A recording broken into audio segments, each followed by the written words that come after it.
No need for the cake, just throw it away, my husband said on my birthday. Then, he had the nerve to go on a trip with his mistress. I thought this might be our last chance to fix things, but I was wrong. I really don't think I can keep living with him anymore. Understood. If you want me to throw out the cake, then I'll throw out something else important to you, too. Get ready, because I'm going to get rid of something that matters most to me, my name. My name is Sarah. I'm 28 years old and work in an office. My husband, Bob, also works in an office, but at a different company. We don't have any kids. Bob and I met a year ago at a party thrown by a senior colleague. I'm not very interesting, I'm a bit overweight, shy, and tend to be gloomy. My hobby is reading comic books, and I prefer staying indoors, so I was only invited to the party to fill up space. Knowing this, I didn't talk much and mostly just sipped my drink by the edge of the table. Despite this, Bob, who was handsome and outgoing, started talking to me. He shared stories about his travels and his collection of vintage vinyl records, which I found really interesting. When it was time to leave, he asked for my contact information. I was surprised but happy, so we exchanged Facebook details. The next day, he messaged me, wanting to meet up just the two of us. At first, I thought this was a joke, but I was excited and agreed. After a few dates, he confessed his feelings for me. I had never had a boyfriend before, so I was thrilled and accepted. 3 months into our relationship, he proposed, and we got married. I felt like I was living a dream, marrying someone as wonderful as Bob. I thought my life as a happy wife was about to begin. But as soon as we got married, Bob changed completely. While dating, he was very kind, but after the wedding, he started leaving all the household chores to me. He would just relax, watching TV or listening to music when he got home from work. Sometimes, I'd call him for dinner, but he wouldn't hear me over the loud music and wouldn't come right away. On his days off, he'd leave me alone and go out with friends, saying he had plans. When I asked him to help with chores, he'd reply, "I'm busy." When I reminded him that I also work and could use help, he'd say, "I have to hang out with my friends, unlike you, who don't have many because you're so gloomy." That comment hurt. I know I'm not very social, but I didn't think he should say such rude things to me. I wanted to avoid a fight, so I kept quiet. Slowly, Bob began to criticize the way I handle all the cooking and cleaning, and soon Bob started insulting me. He said things like, "You should be grateful that a great guy like me married someone plain and overweight like you." I thought a real gentleman wouldn't say those things to his wife and would help out around the house. If he had a problem with how I clean, he could at least take care of his own room. The only thing he seemed to care about was his record collection. I also love reading comic books and have collected a lot over the years. One day, I noticed that all my comic books were gone from my room. When I asked Bob about it, I suspected the worst. He casually said, "Oh, those? They were in the way, so I threw them out." I couldn't believe it. Those books were important to me, and some were hard to find. When I protested, he just said, "Your comic books were overflowing into the living room. You should outgrow this childish hobby." How dare he criticize my interests and throw away my things without asking? If he was going to be this awful and verbally abusive, why did he even marry me? I realized that Bob probably just wanted a free housekeeper. When he met me at that party, he must have thought I was an easy target because I was quiet and submissive. This realization made me cry many nights in bed. It's manageable now, but if we had kids, I shuddered to think about the future. Then one day, a friend told me she saw Bob walking arm in arm with a woman who wasn't me in the hotel district. He had said he was going out to meet a friend, and I had thought that friend was a man. What did it mean that he was with a woman? Could he be cheating? So, I hired a private investigator. As I suspected, Bob was cheating on me. The other woman was a junior colleague named Susan, and he had been seeing her since we got married. Whenever he said he was going out with friends or colleagues, it was mostly dates with Susan. How could he dump all the housework on me and then cheat? I thought about divorcing him and even talked to a lawyer, but part of me couldn't completely hate Bob, the man who made even a plain and boring woman like me dream about marriage. So, I decided to give it one last chance. This coming Saturday is my birthday, and if Bob celebrated it with me, I thought I might hold off on the divorce. At dinner, I asked Bob, "Do you remember what's coming up this Saturday?" He looked confused and asked if something special was happening. I was shocked to see he had completely forgotten. My hopes began to fade. When I continued, "It's my birthday," he finally said, "Oh, yeah, now that you mention it, well, it falls on a day off this year." I was thinking about getting a cake and having it with Bob for my birthday. "You promise, right? Don't make any other plans," I said. feeling a bit anxious. Bob seemed reluctant but agreed. Then came the Friday before my birthday. During dinner, Bob said, "I have a business trip tomorrow."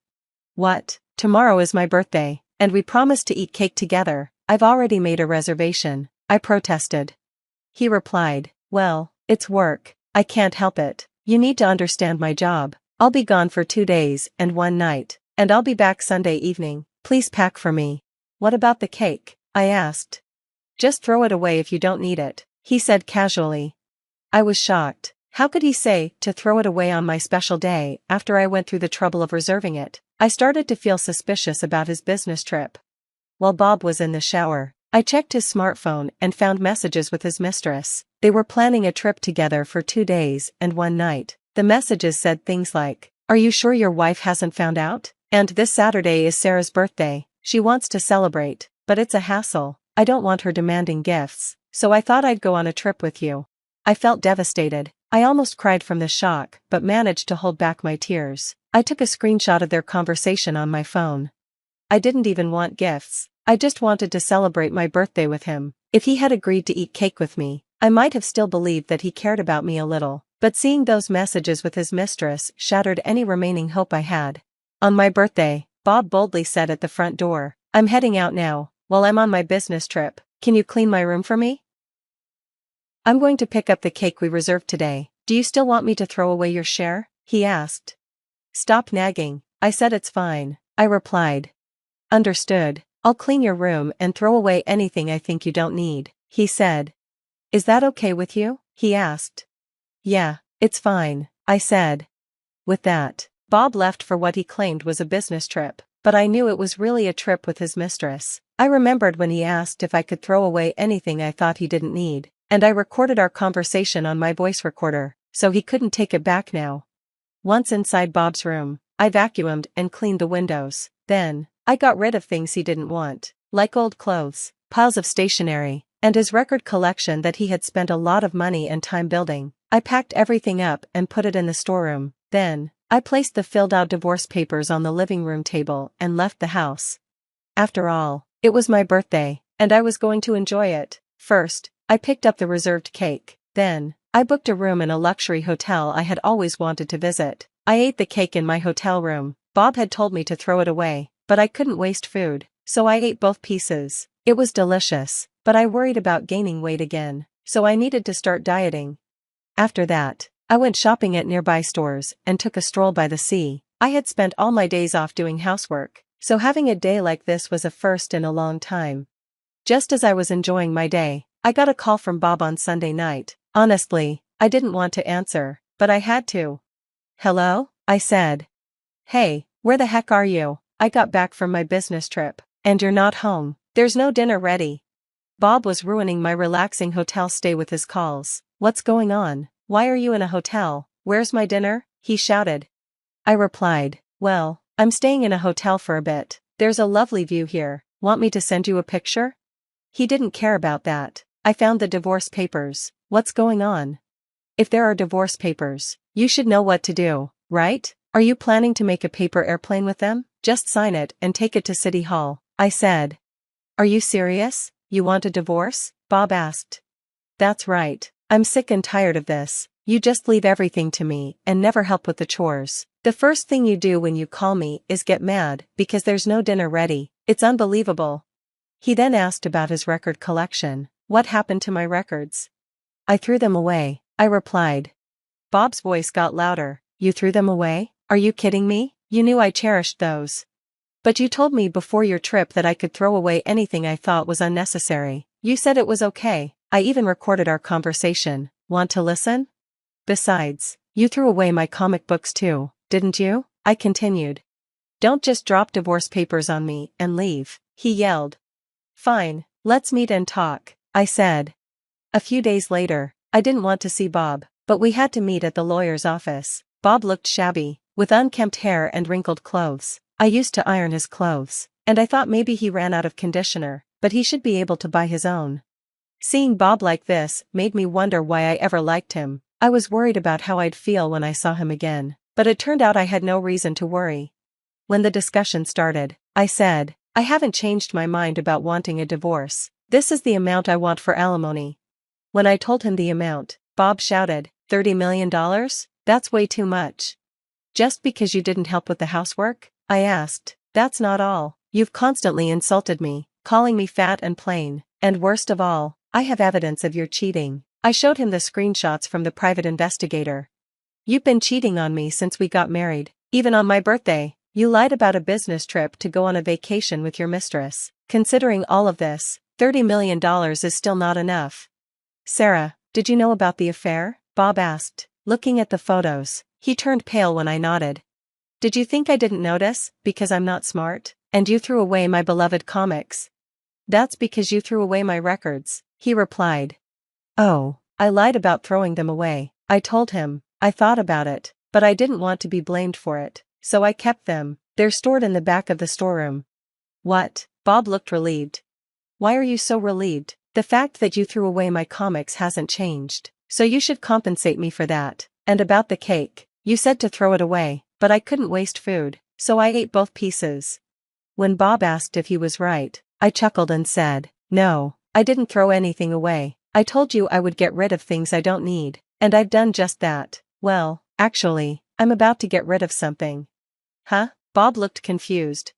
I smiled wider and said, you're the thing I need the least, and I'm going to get rid of you completely. Understand this, the alimony will not be less than this amount. If you argue, it'll be higher.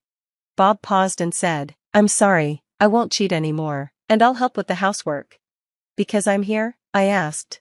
No, that's not it, Bob babbled, but I interrupted him. I intend to divorce you. I don't want to hold on to trash, because I'm a neat freak. At that moment, Bob looked defeated and said, I'm trash. His expression was priceless.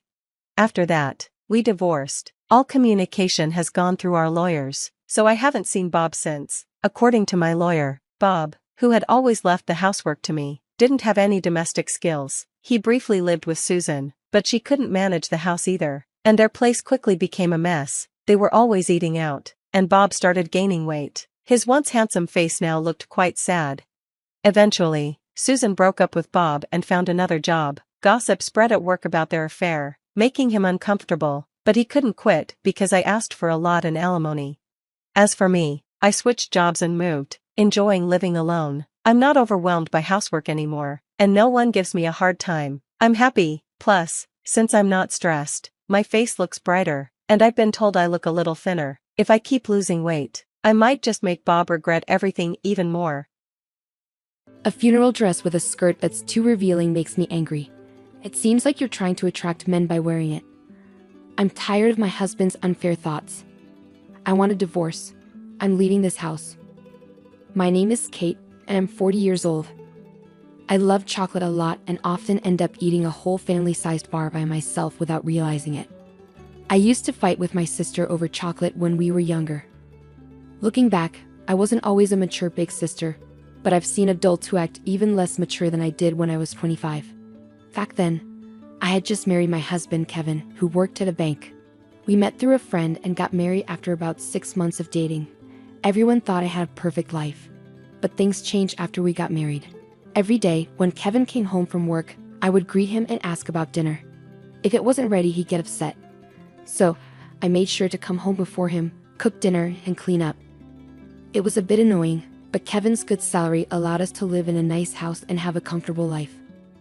I thought it was normal to have little arguments in a marriage, so I didn't pay much attention to it. But Kevin's behavior kept getting worse. Despite being married, I still visited my parents often, especially to see my 14-year-old sister who was much younger than me. Since our parents worked a lot, I felt like I raised her most of the time. It wasn't because my parents ignored her, but because I loved her so much and wanted to take care of her. My sister was often sick and had to stay in the hospital. Sometimes the doctors would say she might not make it through the night. Thinking about losing her made me love her even more. That's why even after I got married, I continued to visit my sister when she was out of school. But my husband didn't like it. He would say things like, "Who is more important, me or your sister?" When a woman gets married, she should focus on her husband's family. My mother never acted like this. "You're not doing your duty as a wife." He'd go on like this for almost an hour. None of my friends were married at the time, so when I talked to a senior coworker about my husband, she said, It's your responsibility. When you're married, you have to prioritize your husband. I thought that's how it was supposed to be. Looking back, I realized I was naive. But even then, I couldn't imagine not seeing my sister. My sister's health was getting worse, and she was in the hospital again, only allowed short visits in a sterile room. It's natural for a family to want to be together in times like these. Sometimes, I'd even take a day off from work to go see her, and I started going to the hospital even on days when my husband was off. But my husband strongly disagreed with this. One day, out of the blue, he invited his mother, my mother-in-law, over to our house. With her there, he confronted me. "What are you even thinking? I work hard to take care of our home, and you can't even do that properly. You're just hopeless. I've told you so many times not to wear skirts, yet you still do. It's inappropriate for a married woman to wear a skirt. What's the problem with me wearing the clothes I like? And this dress was chosen by my sister. I can't just give up on it. See, there you go again, always bringing up your sister Kate. You should be caring more about me. After all, who do you think supports you? Hey, I work too. You can't just claim you're the only one providing." This argument isn't getting us anywhere. Listen, I've already called your workplace and told them you're quitting. You should be thankful. From now on, your focus will be on taking care of the house. What are you talking about? You can't make decisions like this without asking me first. I'm not going to listen to you. Starting today, you're going to live with my mom. Maybe then you'll learn how to be a proper wife. I don't understand what's gotten into you. You're acting irrationally. Shut up. The angry husband smashed a glass on the floor and continued to throw things around in his rage. Seeing the broken glass made me truly scared of my husband for the first time. I regretted marrying him, wondering how I ended up with someone like him. Later, I tried to cancel my resignation with my company, but they told me not to cause any trouble. It turned out my husband had demanded my resignation in a way that was almost abusive, so I lost my job and had to stay at home as my husband wanted. When I told him I quit my job as he wished, he apologized with a smile, saying he might have gone too far. But after seeing his true nature, I couldn't trust his apology. The next day, my husband surprised me by bringing home a group of his coworkers. He proudly introduced me, saying, "I wanted to show off my lovely wife," and his colleagues joined in, praising my appearance. Then, out of the blue, he declared, "My wife is an amazing cook. You have to taste her food before you leave." I panicked, realizing we didn't have enough food for everyone. "It's fine, just make something simple." "I don't want you to stress out," he reassured me. "I can go shopping if we need more ingredients," one of his female coworkers offered. "Your husband really cares about you. I'm jealous," he added. "No, he's just good at putting on a show. If he really cared, he wouldn't have brought his coworkers home after a big fight yesterday." I thought bitterly to myself as I started cooking with my mother-in-law. After about 3 hours of eating and drinking, his coworkers finally left. "Hi, you." "What?" I instinctively replied, feeling nervous about what might happen next, given his grumpy mood. I was anxious, afraid he might explode like the day before. "Can't you be a bit happier? Seems like I'm not teaching my wife properly," he criticized. I couldn't understand what I did wrong, but I didn't dare to argue. I was too scared. "I'm sorry," I mumbled, feeling defeated. "Even a child can apologize," he scoffed. "Mom, give her a score for today." He turned to his mother for backup. "Well, she's not doing a good job supporting her husband, is she?" "I can't give her any score," his mother replied. "Haha, see, even my mom agrees. She can't even give you a score. How funny is that?" My husband laughed and lightly tapped me. "And about the meal, I tasted a bit. But didn't Kevin find it unsatisfactory?" he continued. "That's right, Mom. Keep it coming. And what about her clothes?" "There were men among the colleagues, but she's showing too much skin. What do you think?" "As a woman, it's indecent to expose your collarbone. She should cover it with a scarf or turtleneck," he added. Whose fault is it that his colleagues suddenly invaded our house and I had to cook without even having time to change my clothes? I retorted. "It's Kevin's," I concluded. I couldn't understand why I was constantly being criticized so harshly. She really is something, isn't she? Despite my efforts to teach her every day, she just doesn't seem to learn. Maybe she's just not very smart, my husband remarked. "No doubt about it," his mother agreed. That day, I endured a lecture for nearly 2 hours. By the time I finally got a chance to take a bath and go to sleep, It was almost 4 a.m. I had to wake up soon to prepare my husband's lunchbox, so I decided to skip sleep altogether. Despite everything, my husband continued to try to teach me a lesson, especially when I kept visiting my younger sister. About a month and a half later, I received the heartbreaking news of my sister's passing. I wished it was a lie, I murmured, desperately hoping that my mother's announcement of my sister's passing was just a cruel joke. I had been warned countless times about my sister's critical condition, and I had even shared what I thought would be my last moments with her. I thought I was prepared, but my heart couldn't accept the reality. She was only 14 years old. I questioned whether my sister, who endured painful treatments and constant hospital stays, had truly found happiness in her life. As her older sister, I had been able to bring her joy. However, the last expression I saw on her face in the hospital was a smile. It seemed she hadn't suffered. "You fought bravely and you did your best. Thank you for everything," I whispered through tears as I hugged my sister and bid her a final farewell. The funeral passed in a blur, and I realized I hadn't been home for several days. I informed my husband about my sister's passing, but as expected, he didn't bother to attend the funeral. Instead, he said something hurtful like, "You should prioritize me over the dead." Unable to bear such cruel words at such a time of grief, I ignored him and hung up the phone. When I finally returned home, weighed down by sorrow, my husband and mother-in-law were waiting for me at the door, looking stern and unwelcoming. "You're quite late, aren't you?" my husband remarked. "A family member has passed away. I couldn't just come back in a few hours. How can you accuse me of lying so easily?" I replied, feeling hurt and frustrated. "What? Are you going through a rebellious phase? Always lying and defying me. Whose wife do you think you are?" he retorted. "Wait a minute, my sister really did die. It's not a lie," I insisted. I wonder. Even though you haven't greeted me at the door in days, even if you're wearing a skirted suit now, it's hard to believe you," he replied dismissively. "Why is it hard to believe?" I asked, confused and upset. "If you truly love your husband, you should be able to do it. It's your duty as a wife to welcome your husband home." My husband scolded me, accusing me of being incompetent, and don't even think about denying it. "Are you having an affair?" "What? No matter how many times I tell you," he dressed provocatively, "and the other day you were flirting with my colleague. You're just interested in other men, aren't you? What a disgraceful woman," he continued, hurling hurtful accusations at me. "What the heck?" I started to argue back, fueled by anger and forgetting my fear of my husband. But then it happened. "Divorce, huh? Fine by me. Someone as frivolous as Kate isn't fit for Kevin, right?" My mother-in-law chimed in. My husband mumbled, trying to stop her, but I seized the opportunity. "I agree with Mom. Let's get a divorce," I declared firmly. My husband kept pleading with me to reconsider, but I had made up my mind. I couldn't risk staying with him any longer, afraid that his violence might escalate. This was my chance, and I was certain it was the right time to end our marriage. So I quickly packed my things and left the house. My husband kept insisting, "If you apologize, I'll forgive you." But I ignored him, thinking he must be delusional. He persisted until the end, grabbing my arm tightly and saying, "Wait." But I reacted instinctively, hitting him in the face with my bag and running away. I headed straight for a specific place, a room in an apartment that I had prepared just in case something like this happened.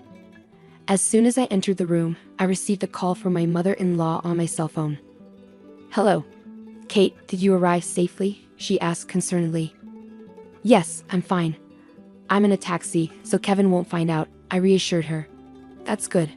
Make sure to hire a lawyer and proceed with the divorce quickly," she advised. "Yes, I can't wait to start living independently," I replied. In reality, my mother-in-law and I had been pretending to be at odds in front of my husband. It all began the day my husband brought a colleague home. After his lecture ended and my husband fell asleep, my mother-in-law approached me. "Leave this house. Get away from my son," she urged me. Each time my husband criticized me, my mother-in-law, who seemed to have her suspicions, would ask, "Really?"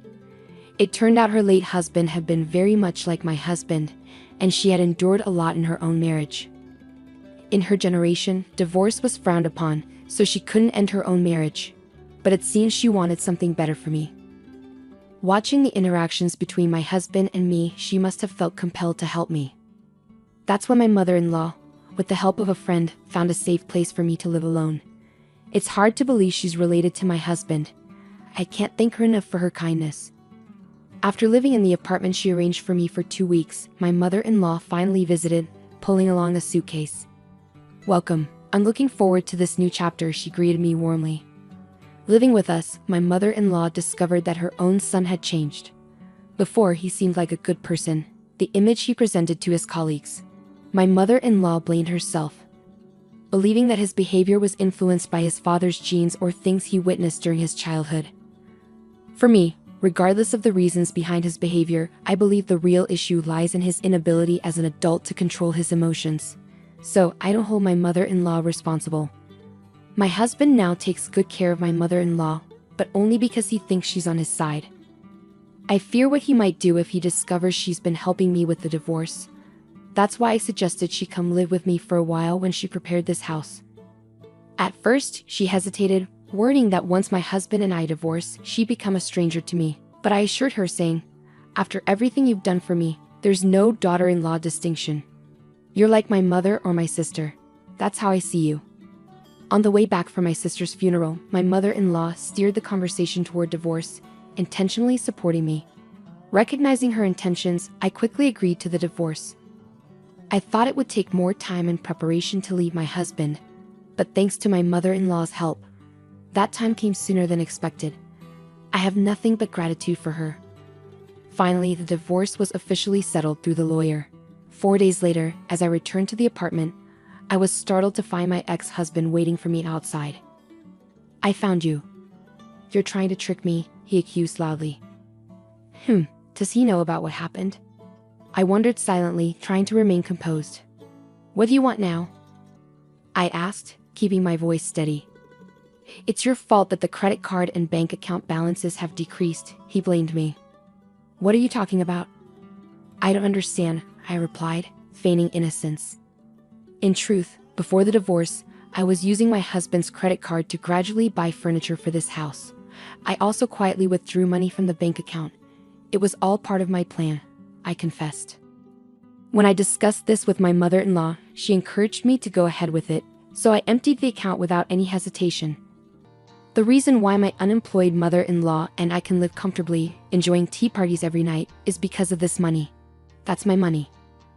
"You can't just do whatever you want without facing the consequences," he shouted angrily. "Remember the money we have? It's from the credit card we got after we got married and the money we saved together. Since we're married, it's both of ours," I explained, smiling at him. Suddenly, my mother-in-law returns from shopping and says, "Oh, you found out, didn't you?" Surprised, my ex-husband stands speechless behind me. "Hey, you're back," I greet my mother-in-law, trying to keep things normal. "What? Why is Mom here?" my husband asks, confused. "Well, because we're living together," I respond, with my husband still puzzled and my mother-in-law acting like it's no big deal. "So, you lied about going back to your parents' house? And why are you living with Kate, not me?" he questions. "I'm lost," Kevin admits. "Well, I've lost hope in you, Kevin," his mother replies. "What? But I'm the one who helped Kate get away," Kevin protests. "Actually, Kevin, Kate and I had already planned to split up before you even knew about it," his mother reveals. "But Mom, you were saying terrible things about Kate." "Yes, well, when I was criticizing her, I was really imagining you in her place," his mother confesses. "What do you mean?" Kevin asks, confused. "Because you're not the sharpest tool in the shed, and you get all worked up over silly things like a woman showing her collarbone. I was worried Kate would be in trouble. She deserves someone better than you for a husband," Kevin's mother bluntly tells him. Kevin is taken aback by his mother's harsh words. Meanwhile, I find her response so unexpectedly funny that I burst into laughter. "Mom, you do realize I'm your son, don't you?" Kevin asks, trying to make sense of it. "Unfortunately, yes. I guess I should have raised you differently," his mother responds dryly. I can't help it, and my laughter grows even louder. "You're just a chit off the old block, like your dad. Watching you mistreat Kate reminded me of my own past. I worried that if she left you, you'd come crawling back to me. I couldn't take that chance, so I left you and moved in with Kate, for both our sakes," Kevin's mother explains. Kevin's mother's confession brings tears to his eyes. He finally explodes, "Is it my fault? Why? You're my child. You've been neglecting me." His mother laughs, almost incredulously. "Do I still need to mother a grown man who's almost 30? She scoffs. A few neighbors gathered as our argument escalated in the yard.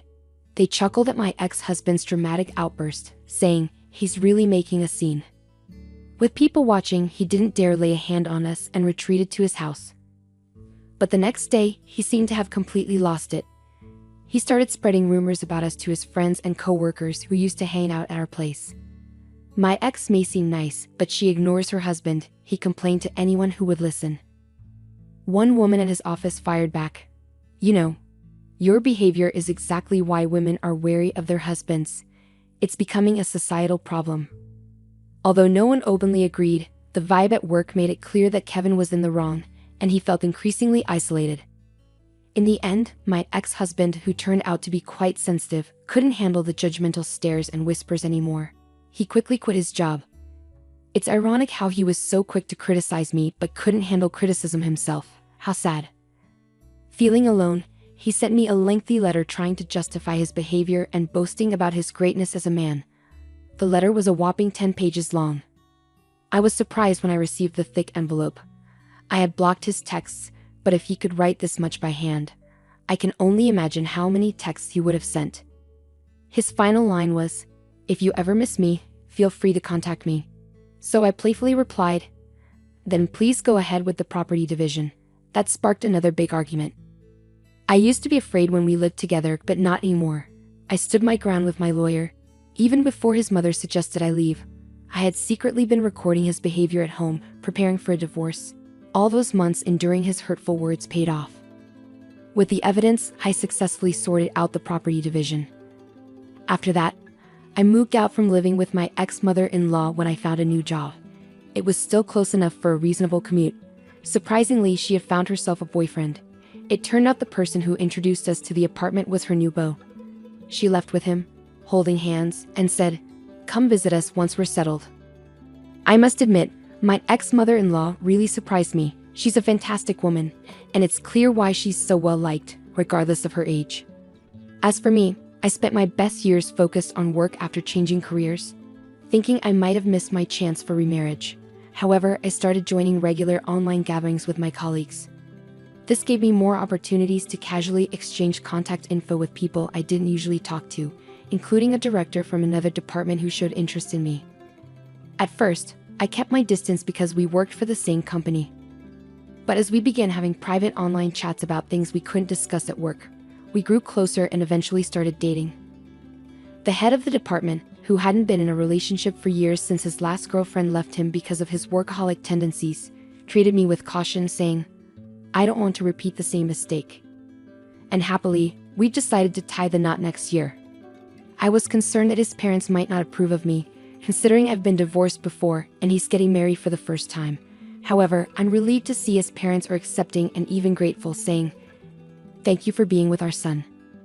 When I shared the news of my upcoming marriage with my ex-mother-in-law, she was genuinely happy for me. Oh, and about my ex-husband, it seems he found a job at a different bank and got remarried. But knowing his personality, it's likely he's been divorced again. That makes it 3 divorces now. He works at a bank and initially comes off as charming, but he tends to blame his ex-wives for the divorces, which makes it seem like women fall for him. Even when my ex-mother-in-law tries to warn women about his true nature at wedding receptions, he manages to manipulate them skillfully.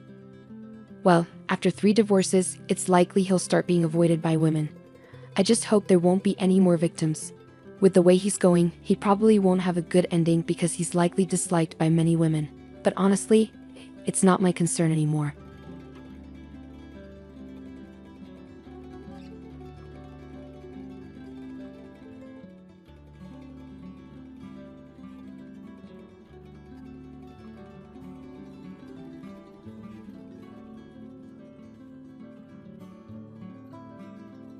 I prided myself on being a devoted father for securing a house for my daughter.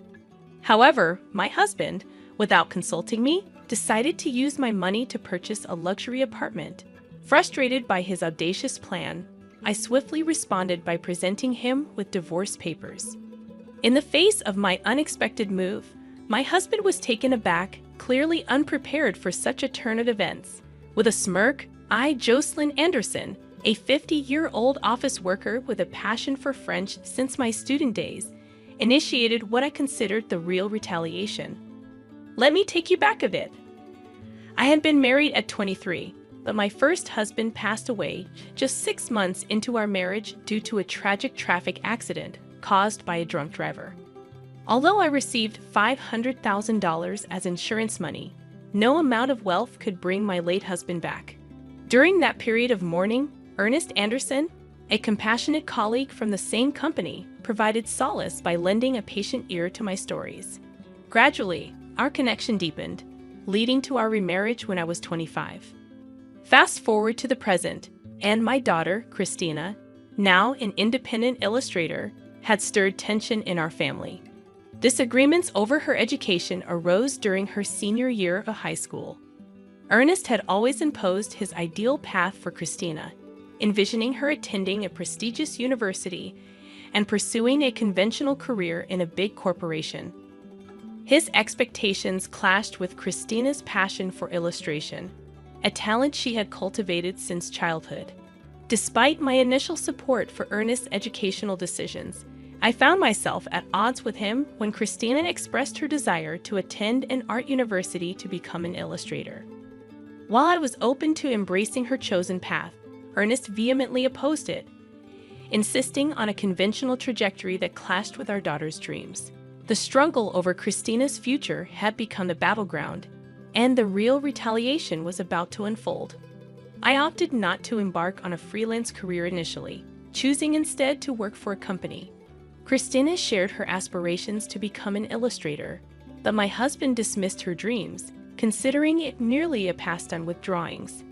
His harsh words compelled me to defend Christina's autonomy, asserting that it was her life, and she should have the opportunity to pursue her passion. This stance only fueled his anger, as he asserted that it was his daughter and that a child's role was to fulfill their parents' dreams. He adamantly believed that if Christina followed his prescribed path, she would unquestionably find happiness. I was taken aback by his biased views, hoping he would eventually understand and support our daughter's choices. Unfortunately, my optimism was misplaced, leading to a deep rift between us.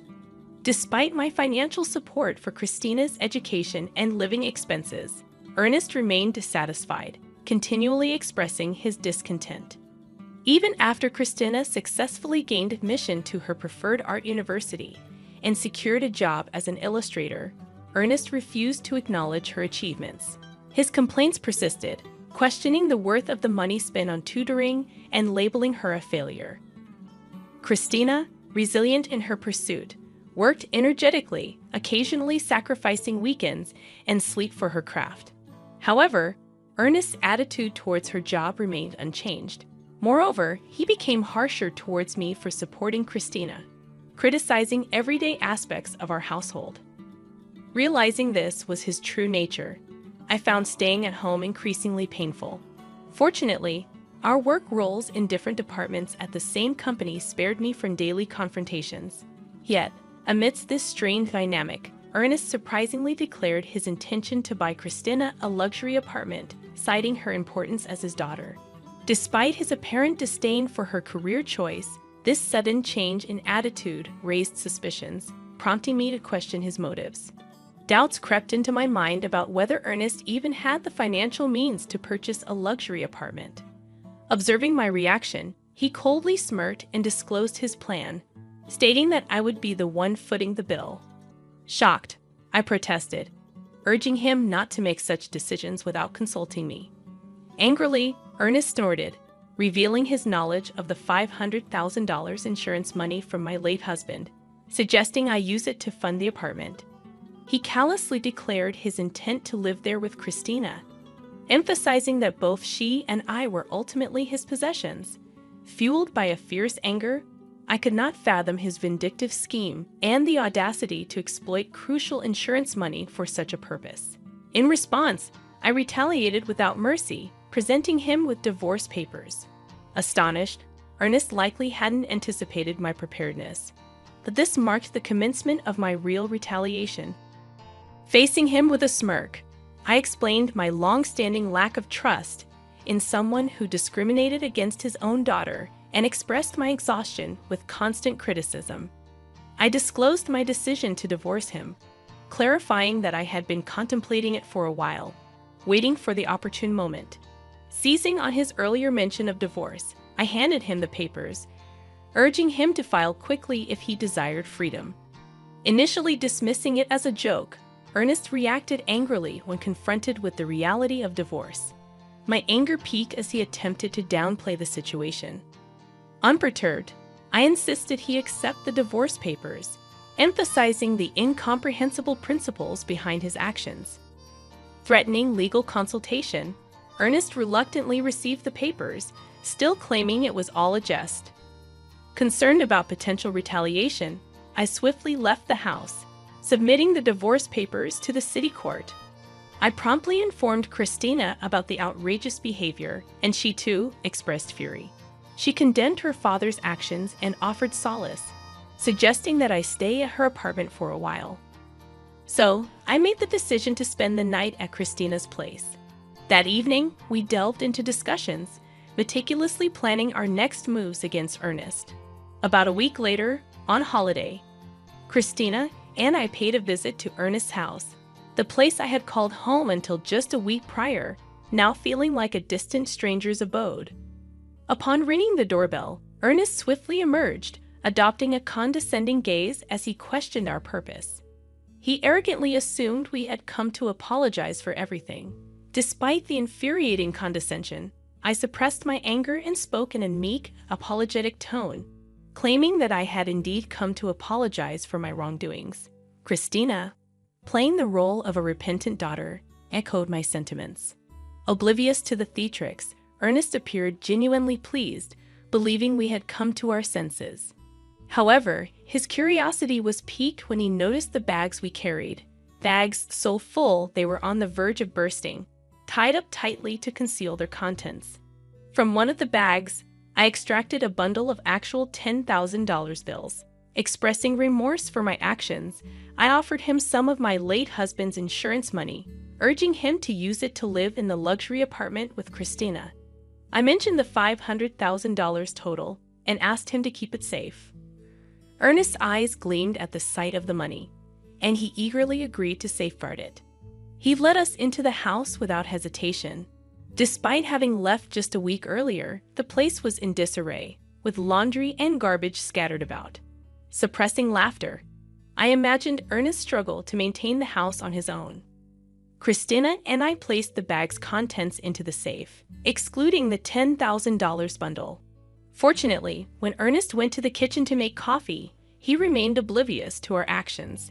After returning to Christina's apartment, I grabbed the bags and left for a new place on my own. Christina bid me farewell with a smile, assuring me she would contact me once she was settled. 2 days later, while I was peacefully asleep in my new residence, Ernest called, inquiring about the $500,000. I chuckled heartily, realizing that he had taken longer than expected to notice. Ernest had fallen for our trap. The bags mostly contained just newspapers, cleverly arranged to create the illusion of holding $500,000. I had only prepared $110,000 from the bank to make Ernest believe my ruse. After depositing that money back into my account, it was no longer in my possession. If Ernest had probed further and asked to see inside the bags, I intended to reveal the truth, asserting that such an incredible deal couldn't possibly be genuine. However, deceived by just the $10,000, Ernest had been completely fooled. I had only prepared $110,000 from the bank to make Ernest believe me. After depositing that money back into my account, it was no longer in my possession. If Ernest had probed further and asked to see inside the bags, I intended to reveal the truth, asserting that such an incredible deal couldn't possibly be genuine. However, deceived by just the $10,000, Ernest had been completely fooled. Until now, you did terrible things to Christina and me, so I thought it was only fair to retaliate like this. If you want to resent someone, resent your past self, not me, I calmly stated. Ernest, looking troubled, began to plead, admitting his faults and asking me to return. Shocked by his selfish reasoning, I firmly rejected his proposal. I'm not an ATM or your housekeeper. You're an adult, handle it yourself. Besides, I'm in France now. This isn't just a vacation, it's an overseas transfer for work. I decided to divorce you and start a new life abroad. I revealed, explaining my decision to pursue my dreams and escape from him. Ernest, perplexed by the news, questioned why I hadn't informed him earlier. I dismissed his query, stating that we were practically strangers now, working in different departments. Furthermore, I revealed that Christina would contact him the next day through a messaging app.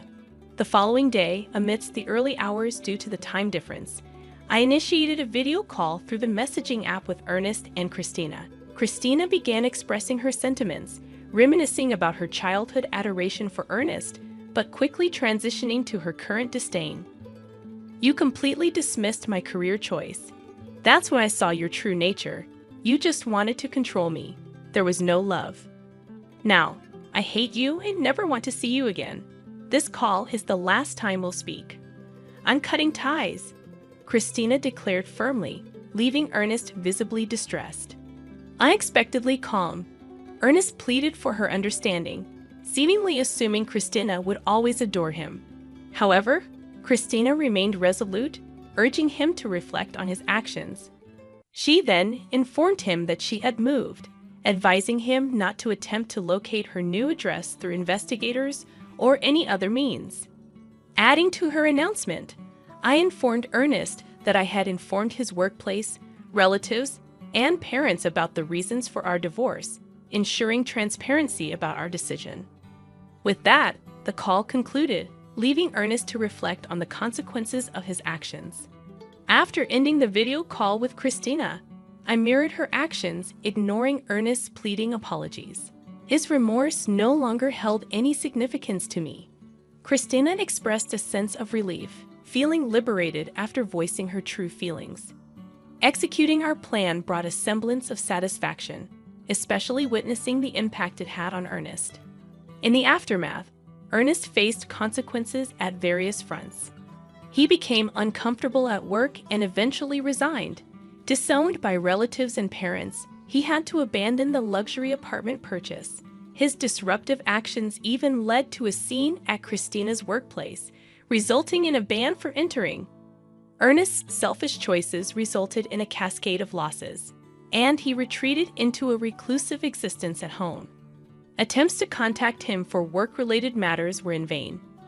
When a colleague finally visited his house, they encountered a disheveled Ernest with a wild beard, lifeless face, and a nauseating odor emanating from his abode. His once home had transformed into a ghostly garbage dump. Observing Ernest's miserable life, I couldn't help but think that he was reaping what he sowed. Meanwhile, I found happiness in my new life abroad, overcoming cultural barriers with careful communication and relishing the use of my French skills. The decision to transfer overseas proved to be a rewarding one. Christina, thriving in her career as an illustrator, had been entrusted with significant projects. In our phone conversations, she conveyed her satisfaction, emphasizing the joy of pursuing her passion. As a parent, witnessing my daughter shine in her chosen path brought immense gratification. Despite the challenges and adversities, both Christina and I emerged from the ordeal radiant and fulfilled in our respective lives. The journey, though tumultuous, affirmed that we had made the right choices, and the pursuit of our dreams had led to a brighter and more gratifying existence.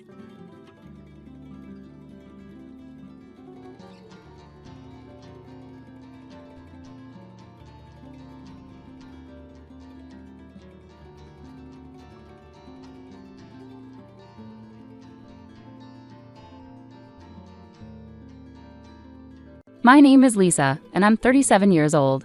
I live with my husband, Larry.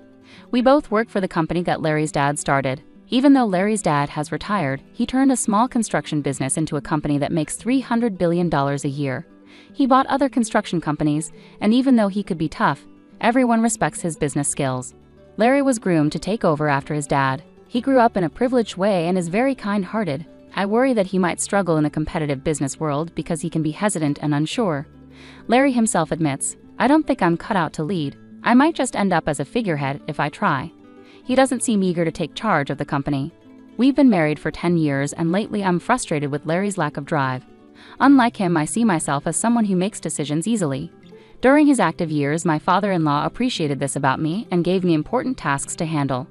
Before I married Larry, I worked at a bank, so I'm used to handling finances and always thinking about numbers. After we got married, I quit my job at the bank and planned to focus on being a full-time homemaker. But then my father-in-law asked me to work for his construction company instead. Soon after I started, he began inviting me to join board meetings and asked for my input on how things were managed. Initially, some board members were unsure about having the founder's daughter-in-law involved in important meetings. However, as I consistently offered valuable insights, they started to take my suggestions seriously. Despite Larry also being on the board, he rarely attended meetings and everyone, including my father-in-law, saw this as normal. One day, when I returned from a meeting, I found Larry casually watching TV. "Why didn't you come to today's meeting?" I asked, feeling angry. "You're an important member, you should take it seriously." He didn't seem guilty at all when he replied, "Even if I did go, I don't really understand what they discuss. Besides, everyone prefers your input, so it's not a problem, right?" I couldn't help but wonder if he was upset about me being involved in the meetings, despite his nonchalant remarks. My father-in-law has been teaching me all the ins and outs of running the business and seems to be preparing me to take over. I started to enjoy being part of the management, and soon enough, I was working hard to meet my father-in-law's expectations. About 3 years after I started attending meetings, my father-in-law retired completely. When important decisions needed to be made, the board members would come to me for advice, sidelining Larry. I had hoped that this would motivate Larry to get more involved, but instead he became even more disconnected from his work. Despite coming to the office in the morning, Larry would vanish by noon and spend the rest of the day at home. When he saw me there, he avoided talking about work altogether, seeming uninterested in the company's affairs. Meanwhile, my responsibilities at the company kept growing. After my father-in-law retired, the board members relied on me increasingly, and I started handling duties similar to those of a CEO. Our company is large with many employees, so I worked hard to boost sales and profits for their sake. Thanks to the efforts of our employees, our sales started to rise. I found running the company more and more intriguing, and I became deeply involved in my work. In contrast, Larry seemed to lose interest in his job, and his presence at the company became less frequent. Our conversations at home dwindled, and our relationship started to feel strained. "I met your sister Nancy today, and we had lunch together," Larry told me when he came home. Nancy, who's 3 years older than me, just went through a divorce about 4 months ago. It happened because she cheated, and things got really heated when her angry husband showed up at our parents' house. I was caught up with work, so Larry stepped in to calm down Nancy's husband. Despite the tense situation, Larry's gentle nature and calm personality managed to persuade him to leave peacefully. Nancy later told me, "Your husband is really something. He handled my furious husband so effortlessly." She was impressed by Larry's ability to diffuse the situation. Nancy was able to finalize her divorce after paying alimony. Since then, she seemed to see Larry in a new light. Before, she might have viewed him as a wealthy, sheltered son who wasn't particularly remarkable. But after seeing how he handled her husband's anger, she began to see him as a capable and respectable business owner. Nancy, who was now single after her divorce, might have seen Larry as a desirable catch because she always liked wealthy men. But I was so focused on my work that I couldn't even imagine such a thing. Little did Nancy know, Larry was just a figurehead at the company and didn't actually run it. Nancy's ex-husband had been an impressive employee at a foreign company. He had boasted to me at their wedding, saying, "I have a high salary and good looks. You must be jealous." He was indeed handsome, intelligent, and carried a sophisticated charm. I couldn't fathom why Nancy would cheat on such a wonderful husband. 5 months after Larry mentioned having lunch with Nancy, I came home one day to find Larry looking unusually serious. "Lisa, we need to talk," he said. It was the first time he had spoken to me like that, and I felt a sinking feeling in my chest as I waited for him to continue. "Actually, Nancy is pregnant with my child, and I want a divorce," he told me. I was shocked by both the request for a divorce and the news of Nancy's pregnancy. Stunned and speechless, I listened as Larry added, "Nancy plans to come over on our next date off to discuss this. I hope I can count on your support." I was shocked. "So you want to marry my sister?" I asked Larry. He looked troubled and replied, "It's not that I want to marry her, but if she's pregnant with my baby, I feel like I have no choice." Larry's usual indecisiveness frustrated me, and I sighed. "Well, if she's carrying your child, I guess we have to deal with it. Let's talk more when she comes over," Feeling like Larry and I couldn't make decisions together, I decided to meet with my sister directly to sort things out. Even though I had already made up my mind about getting a divorce, I felt I needed to talk to my father-in-law about the situation with the company. As someone involved in running the business as the founder's daughter-in-law, divorcing would make me feel like an outsider. The next day, I went to my in-laws' house and shared exactly what Larry had told me with my father-in-law. My mother-in-law was initially excited about the prospect of having a grandchild, but she quieted down quickly when my father-in-law gave her a stern look. It seemed she cared more about the grandchild than the company's management. After thinking it over, my father-in-law smiled and said, "Lisa, I want you to continue managing the company as you have been. Larry can do as he pleases. I'll handle the responsibility." It was clear that my father-in-law valued the company's management more than anything else, including his son or the prospect of a grandchild. Even though he had retired, as the company's founder with the majority of shares, his influence was significant. There were no executives who would defy his wishes. I had grown attached to my work and was reluctant to step away from it. With my job secured, it was time to discuss the future with my sister. On my day off, she arrived at my house with a confident smile and said, "Lisa, it's a shame you couldn't have a child." She then arrogantly offered me money as compensation and demanded that I leave the house immediately. My husband sat there silently, listening to our conversation despite being the cause of the problem. I was dismayed by his indifferent demeanor and responded, "It's fine to discuss divorce, but we also need to address custody and property division. Let's bring in a lawyer to handle this properly." "I never imagined you, my own sister, would end up with someone like Larry," I replied to my sister with a touch of sarcasm. She glared at me briefly but then composed herself. "I've come to realize it's not just about appearances or status. It's about who someone is on the inside," she said earnestly. I couldn't help but stifle a laugh at her sudden wisdom about my husband's character. Holding back my amusement, I said, "That's wonderful to hear. I hope you and Larry find happiness together." It seemed my sister believed Larry was more than he actually was, perhaps even the president of our father-in-law's company. It was clear she hadn't heard the truth from him. After our discussion, my sister decided to move in and arranged for movers. Knowing how impulsive she could be, I had already organized a new apartment with just the essentials. I also hired a lawyer to prepare documents for dividing our property and determining alimony. The next day, after moving my belongings out, I began negotiations for alimony and dividing property with my husband and sister, alongside my lawyer. My husband remained passive, showing little emotion, while my sister did all the talking. "As I mentioned earlier, I'm willing to pay whatever alimony you ask for, so please take your time to decide," she said. Upon hearing this, my lawyer decided to pursue alimony from my sister as well as my husband. My sister is already making alimony payments to her ex-husband. I had been informed beforehand that it might be challenging to claim alimony from her. However, since she offered to pay whatever I wanted, I decided to proceed with the claim. During the property division negotiations, my sister eagerly pointed out, "This mansion originally belongs to Larry's family, so it shouldn't be included in the division of property, right?" Remaining calm, the lawyer responded, "This building and the land are owned by the company, so it's ultimately up to the company to decide." It seemed even my husband thought this house belonged to his father. "Is that so?" "I thought this house was Dad's," he casually remarked. On the other hand, my sister was surprised and turned to the lawyer, asking, "Wait, does that mean I can't live in this house?" The lawyer replied professionally, "Since it's owned by the company, you can continue living here if the company agrees." Relieved, my sister exclaimed, "Oh, you should have said that earlier. It's fine because Larry, the president, will still be here." This statement caught the lawyer off guard, who burst into laughter.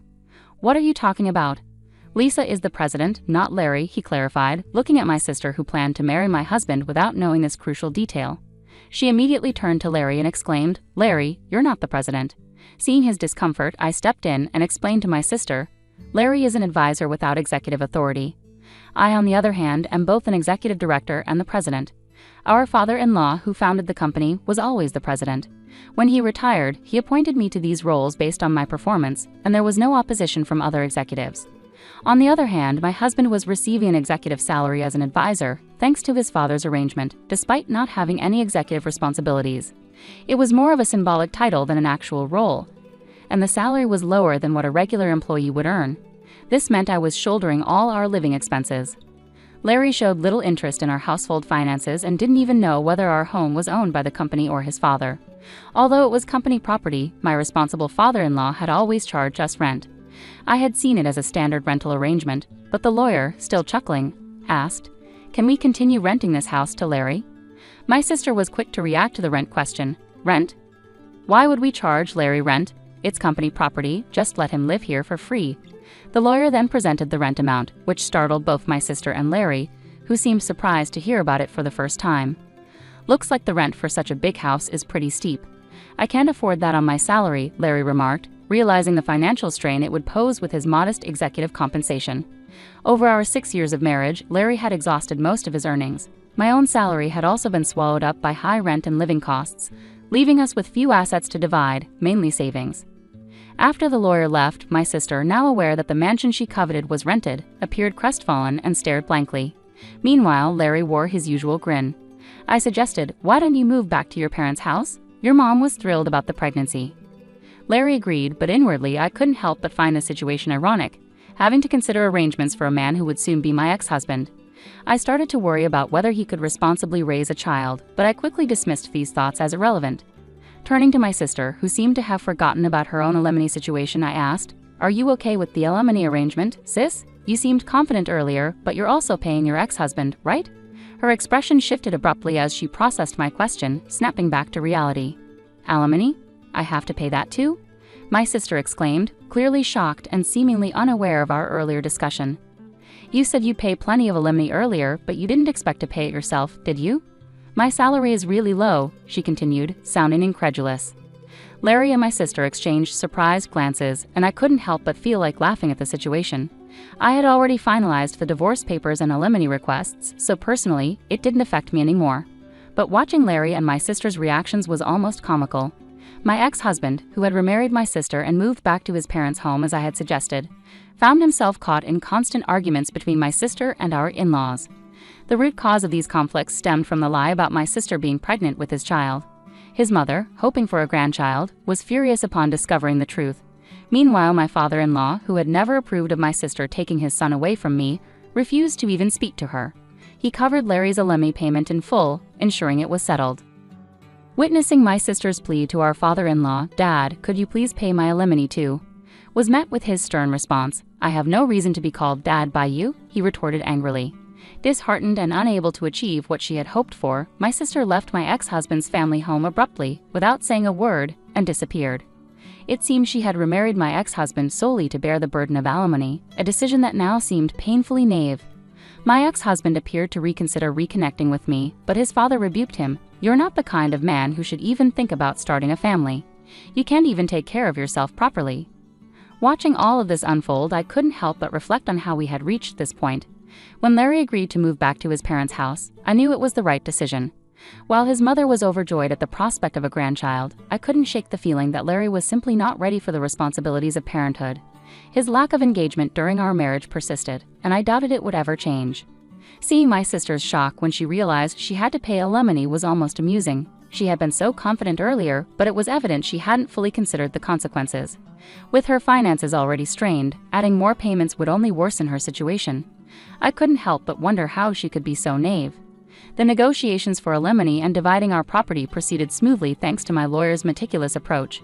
Everything was handled fairly and transparently. In contrast, Larry and my sister appeared bewildered and overwhelmed by the process. Their exchanged glances of surprise and confusion indicated they hadn't fully grasped the gravity of their circumstances. Moving out of the house marked a significant new chapter for me. I had already secured a new apartment and was ready to start afresh. Although I had once considered the house my home, leaving it behind felt like a weight lifted off my shoulders. Since it was company property, parting with it also symbolized letting go of the final ties to my life with Larry. After I moved out, tensions between my sister and my in-laws escalated. The deception about her being pregnant with my ex-husband's child caused an irreparable rift. My father-in-law, who had never approved of my sister, openly expressed his disdain. He saw her as the cause of disruption in our family, and this latest lie validated his concerns. When my sister asked my father-in-law to pay her alimony, he coldly rejected her plea. "I have no reason to be called Dad by you," he snapped, clearly furious. Her hopes for a comfortable life supported by my ex-husband's family shattered, leaving her without the expected support. In the end, my sister fled from my ex-husband's family home without a word, abandoning the turmoil she had stirred. Her plan to remarry my ex-husband and secure financial stability had disastrously backfired. Instead of finding security, she had only multiplied the problems for herself and those around her. My ex-husband, realizing the chaos he was caught up in, seemed to consider reconciling with me. However, his father, always the voice of reason, rebuked him harshly, saying, "You're not the kind of man who should even consider starting a family. You can't even take care of yourself properly." Ultimately, I moved on from the entire ordeal. I focused on my career and building a new life, leaving behind the turmoil that had engulfed my marriage. It was evident that Larry and my sister had their own paths to navigate, and I chose to detach myself from their complicated lives. The experience taught me valuable lessons about trust, responsibility, and the importance of making decisions based on personal integrity. I resolved never to reconcile with my ex-husband, even if he begged me. His betrayal with my sister and his indifferent demeanor had shattered any remaining faith I had in him. During our discussions, he lost his executive position and now works as a temporary employee. His behavior throughout our marriage and after the affair made it clear he wasn't reliable or trustworthy. His lack of commitment to our relationship and the company showed he wasn't suited for the responsibilities he had. Seeing him reduced to a temporary employee only reaffirms my decision to move forward without him. Being CEO has become the most important aspect of my life. It gives me purpose and fulfillment, keeping me focused and motivated. I take pride in improving the company for our employees and their families. Being CEO is now central to my identity, and I can't imagine giving it up. I'm not considering remarrying after our breakup. Starting a new relationship isn't something I'm interested in right now. I've been through too much emotional turmoil to even consider starting a new relationship. Right now, my focus is on myself and advancing my career.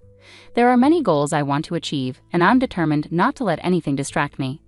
I've kept in touch with my father-in-law, and he's been a great source of support and wisdom throughout everything. His advice has been invaluable whenever I face tough decisions or need guidance. My commitment to the company feels like a marriage in itself. For the sake of my employees, I dedicate myself fully to its success. This means hard work, dedication, and a passion to ensure our business thrives. I'm committed to providing job security and a stable future for our team, and their well-being is a top priority for me as CEO. This journey has taught me resilience and staying true to myself despite personal challenges. I've steered the company through steady growth and maintained a positive impact on our employees' lives, which motivates me every day. Ultimately, my focus remains on leading the company and supporting my team. I'm driven to create a successful future for all of us. While my personal life has had its challenges, my professional life gives me stability and a deep sense of accomplishment. This is where I draw my strength and where I choose to direct my energy moving forward.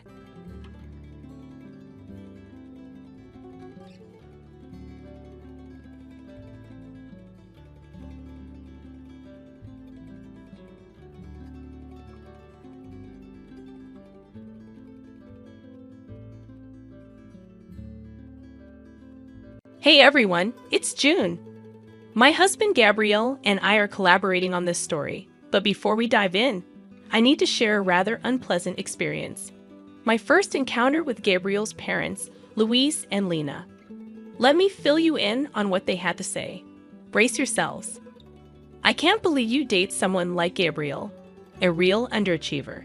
This woman has no redeeming qualities. She merely works a desk job in a small office. How on earth will she provide us with a good life? Mom, I love June, and she's the only one for me. I don't care about her income or job.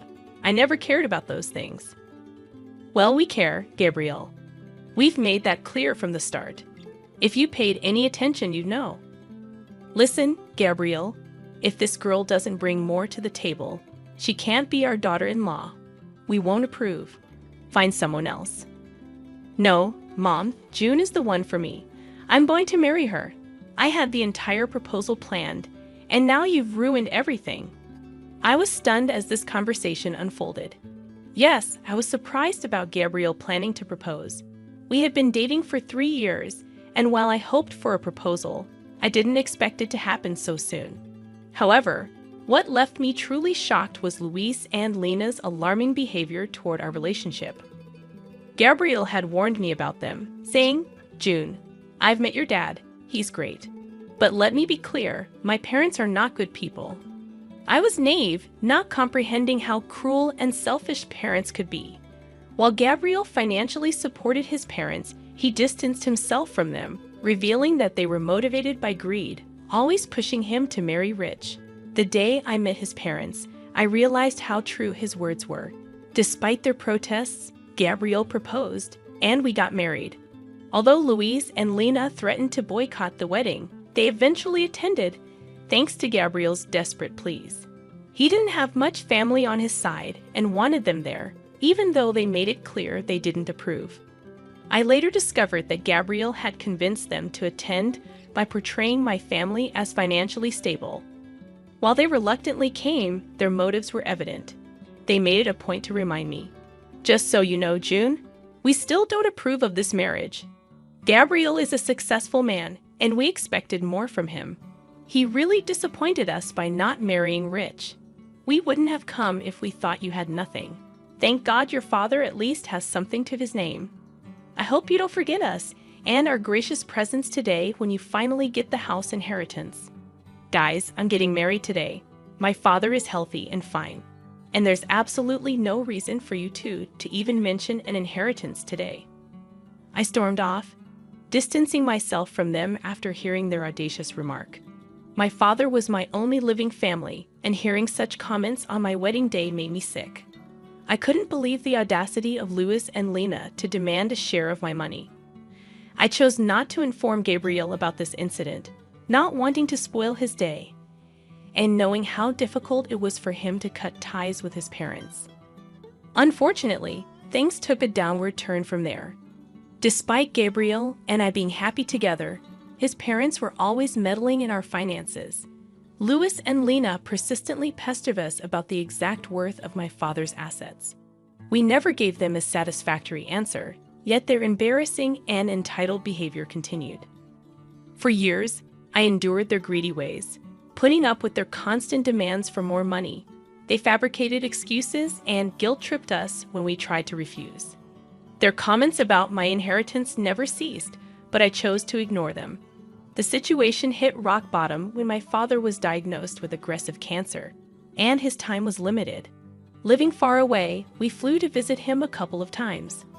Louis and Lena were displeased, saying we shouldn't waste money on frequent visits since my father was in hospice and wouldn't live long anyway. I vehemently disagreed, asserting that visiting my dying father was not a waste of money.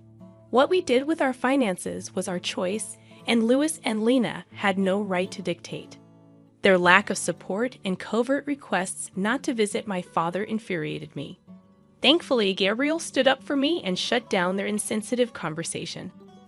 From that day onwards, I was determined to teach them a lesson once I was in a better place. I vowed to show them their place.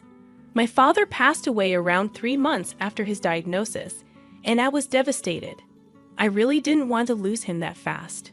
Witnessing his declining health, I knew it was time.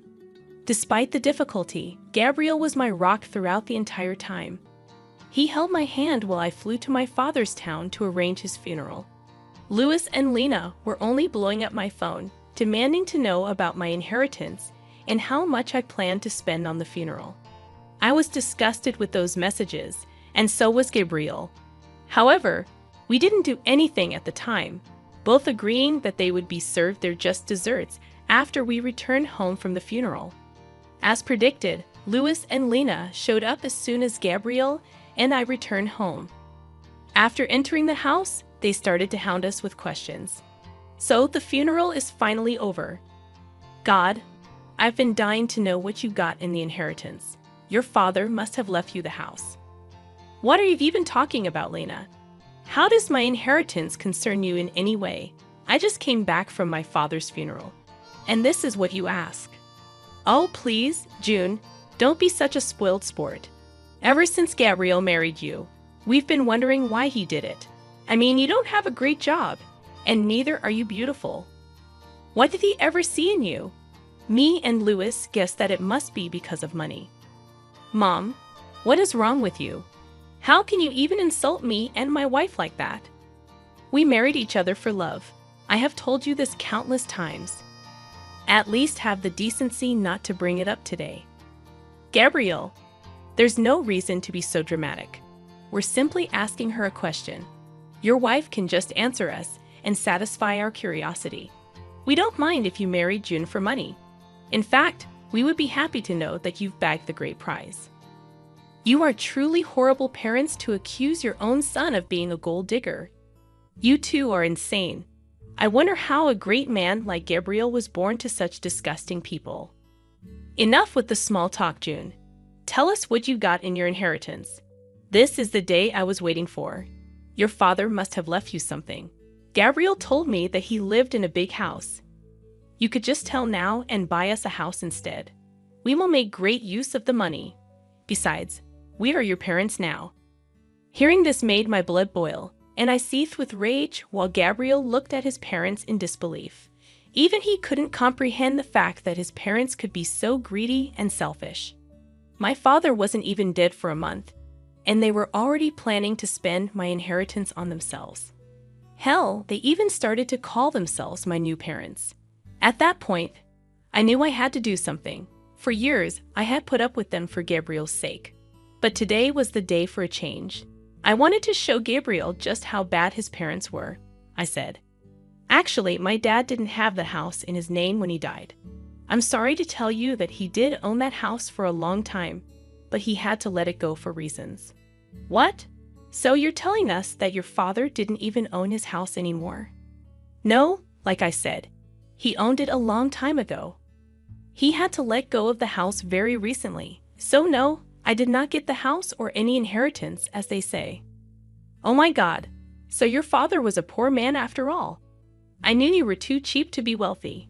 Your father couldn't even keep his house till the end. That poor man died with no house under his name. Leave our son, as you're good for nothing." "Mom, our marriage isn't over just because she didn't get an inheritance.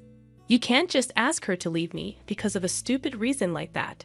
Don't speak over us, Gabriel. We won't allow you to continue this marriage anymore. You have disappointed us by marrying into a poor family. You didn't once think about how you could keep your parents happy. I'm ashamed to have a son like you." "June, I'm sure you must have trapped my son into marrying you. People like you can use cheap tricks to lure men. Your final plan was to cut us off and enjoy my son's money alone. Well, guess what, June? I won't let that happen." Louis and Lena started to harass Gabriel to give me a divorce and leave. They told him that he should marry a rich girl so that my in-laws could live the life of luxury they always wanted. Gabriel was getting upset and started to break down. I knew that I had to take the opportunity to help him make a decision. "Gabriel, are you going to let your parents do this to us? I have put up with their gold-digging ways for a long time now. I didn't open my mouth because you felt guilty cutting them off. Are you still going to continue to keep them in our life? I don't think we can come back from this." "June, I've had enough as well. Mom, Dad, today you have shown me just how bad you are. For years, you have used me to fulfill your dreams. I won't tolerate this anymore. Don't be stupid, Gabriel. This girl would influence you and take you away from your family.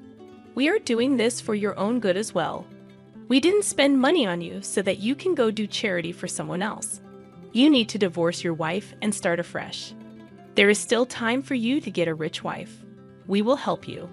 This time you have made too many mistakes on your own." "No, I won't leave my wife because she didn't get an inheritance. I'm done being a puppet in your hands. I will stay with June. You two won't be allowed in my life anymore." "What will you do by keeping June in your life? This is not what we ever wanted. She's totally unworthy of you. If you stay in this marriage, we don't want anything to do with you anymore.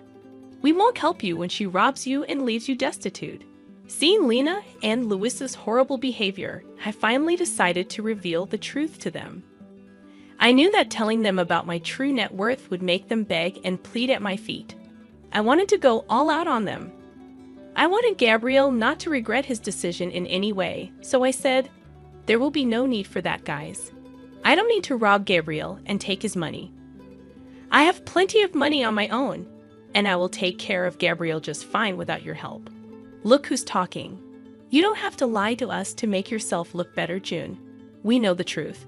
Yes, the truth is that you are the daughter of a poor man, and you don't work a good enough job to make lots of money. In a few months, you will go after Gabriel's money once you are destitute."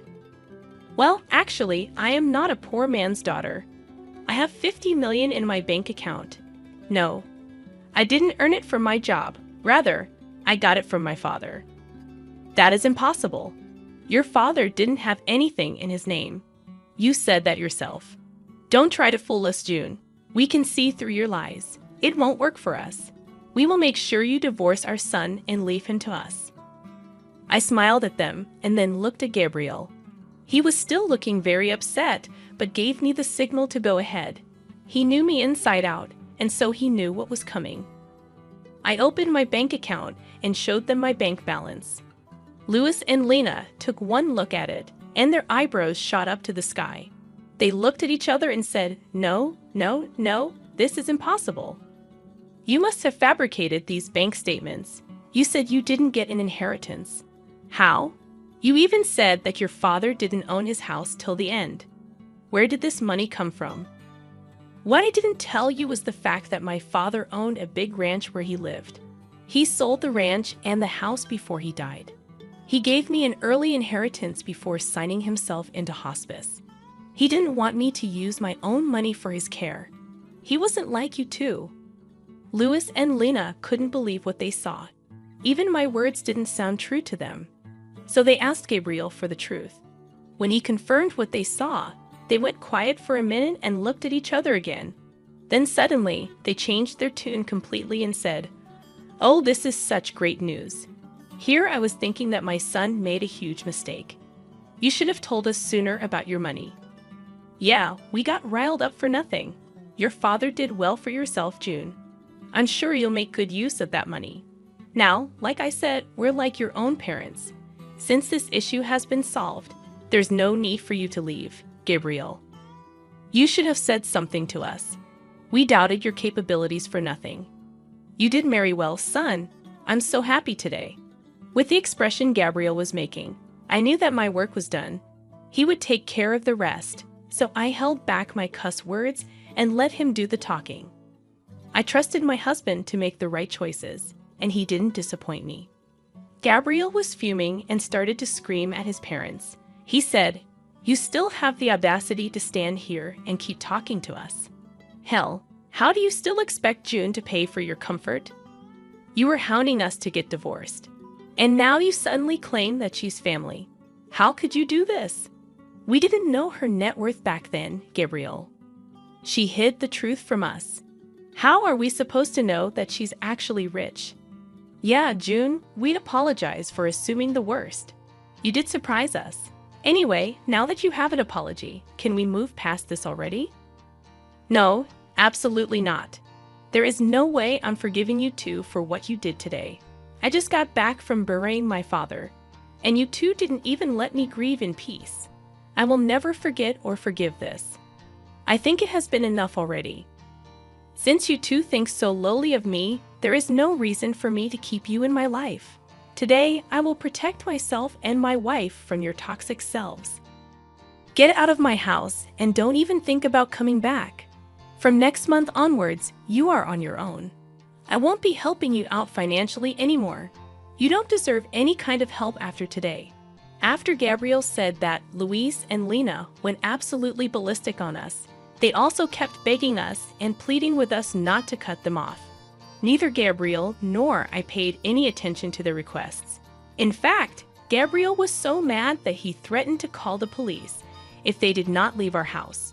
Soon after they heard the threats, both Louis and Lena left our property but continued to blow up our phones with calls and texts. We blocked their number before reminding them that we will press charges if they don't stop harassing us. For the next few days, Gabriel completely dealt with his family while I grieved my father properly. I was finally in a peaceful setting where I could reflect on my childhood memories and try to remember my father for the good times. He truly was an amazing man. As soon as he understood that I didn't want to move back south, he sold his property so that I didn't have to worry about it. He didn't even want me to spend money on his medical bills, so he used some of the sale money to pay for hospice. He was truly a great parent, and I still miss him a lot. On the other hand, Gabriel was also grieving the loss of his family, but for other reasons. Yes, he was finally freed from his toxic family, but some people were guilting him about abandoning them. Those people did stop hounding him when Gabriel told them the full story.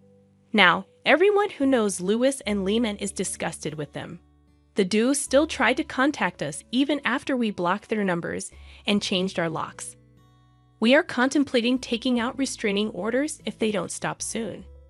Meanwhile, I have recently found out that I am pregnant. I'm sad that my father couldn't be a part of my child's life, but me and Gabriel are really enjoying this surprise and preparing ourselves to have a little bundle of joy in our arms soon.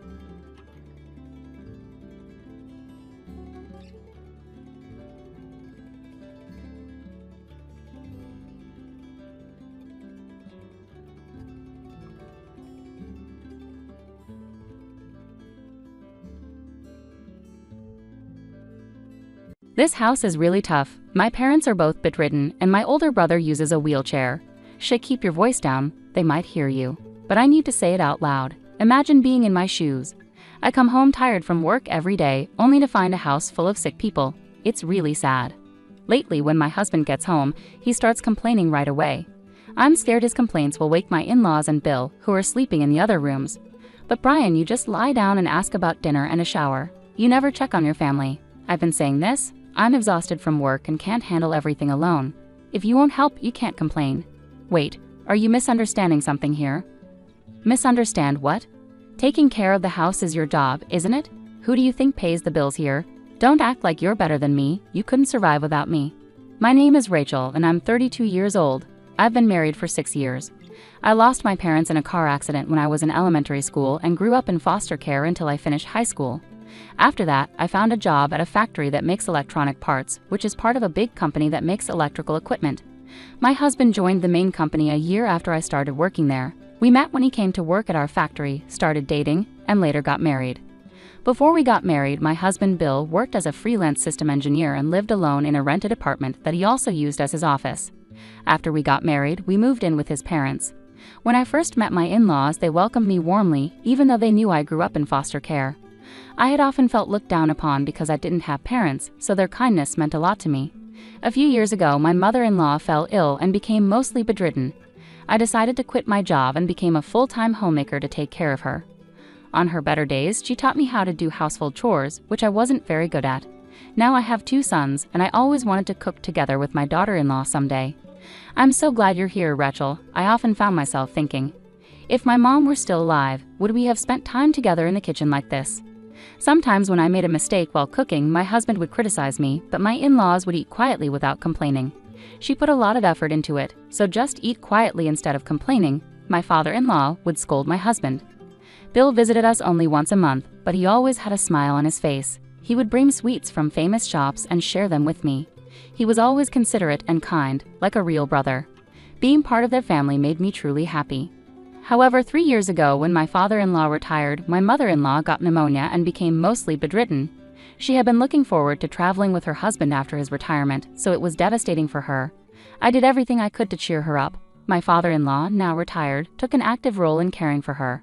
Bill also came over to help out, and slowly but surely, her smile returned. The next year, my father-in-law also fell ill. He spent about 2 months in the hospital, and like my mother-in-law, became mostly bedridden. Surprisingly, my husband didn't visit him in the hospital, but Bill visited often and helped care for him, which was a huge relief. Taking care of his father without complaint is only natural, Bill would say to me. On the other hand, my husband hasn't been helping with my mother-in-law's care at all, not even when I'm at the hospital. I have a job, you know. It's not like John's laid-back situation where he can stay at home, my husband argues. It frustrates me, but with John's help, we managed while my father-in-law was in the hospital. Now, though, we have to take care of both of them. I thought it was normal to care for my in-laws, but it's disappointing that my husband isn't cooperative at all. Hey, could you pitch in a bit on your days off? I asked him. I think it would make your mom and dad happy. I don't have time for that, he replied. John doesn't even live here, but he always comes to help out. Why don't you do anything when you live here? That's because he doesn't live here. Be grateful I'm even staying here, my husband retorted. As time passed, my husband's language grew even harsher. I never realized he could be so hurtful, and my disappointment only deepened. John's visits to check on his parents and help with shopping and chores were a huge relief. I was starting to adjust to this routine, hoping we could make it work. But then John had a car accident and suffered a severe spinal injury. Now he's in a wheelchair. Why does everything bad keep happening? I lamented, feeling very upset. With John now in a wheelchair, he had to move back in with his parents. Another mouth to feed, great. Is this your fault? What are you talking about? Ever since I married you, it's been one disaster after another. Are you some kind of jinx? My husband exclaimed. His words made me wonder if there was some truth to it. Maybe I was bringing bad luck to everyone around me. Should I just disappear? But if I left, what would happen to my in-laws and John? I couldn't imagine my husband taking care of all three of them. Since John moved back in, my husband rarely came home. He spent long hours at work, had business dinners, played golf, or went out with friends on his days off. John is adjusting to life in a wheelchair and can manage some things on his own, but not everything. He's still the same kind-hearted person he was before the accident. Sometimes I wonder if he and my husband are really brothers. My in-laws and John have been hurt by how my husband treats me. They've even said I could leak him if I wanted to, but I just couldn't bring myself to do it. Then one night, my husband came home drunk and brought a woman with him. "Hey, I'm home. This is my maid," my husband slurred, introducing the woman. "Come on, she must be your wife. She actually looks like a maid though." "Who are you?" "I'm Brian's girlfriend. He said he wanted to show me what his wife looks like, so here I am." "I didn't expect such an old lady though," the woman said arrogantly. "What's your problem coming to my house? Chill out. I brought Brian home because he's drunk. You could at least thank me," my husband slurred in response. "Don't act so superior, maid," he added before passing out. "Don't sleep here, Brian," she said, trying to wake him up. "Oh well, I can't help it. I'll leave him to you," she shrugged and laughed. I was on the verge of tears, staring at my drunken husband snoring in the hallway. I wish I were just a maid. At least then I wouldn't feel so embarrassed. I could keep things professional. The next morning, I confronted my husband about bringing a woman home. "What's the big deal?" "I'm hungover this early in the morning, you know." "The woman who came back with you yesterday said she was your girlfriend." "She said that, huh? Is it true?" "Yeah, it is," my husband smirked, showing no remorse. I felt my heart grow cold as he admitted his affair so casually. "So you've been cheating?" "Well, I guess you could say that, but you're not even a woman to me anymore." "What do you mean? Why do you think I married you?" "I thought you would make a good maid. My mother was often sick and I needed someone to take care of her when necessary. That's why I married you, plain and simple." "I don't understand."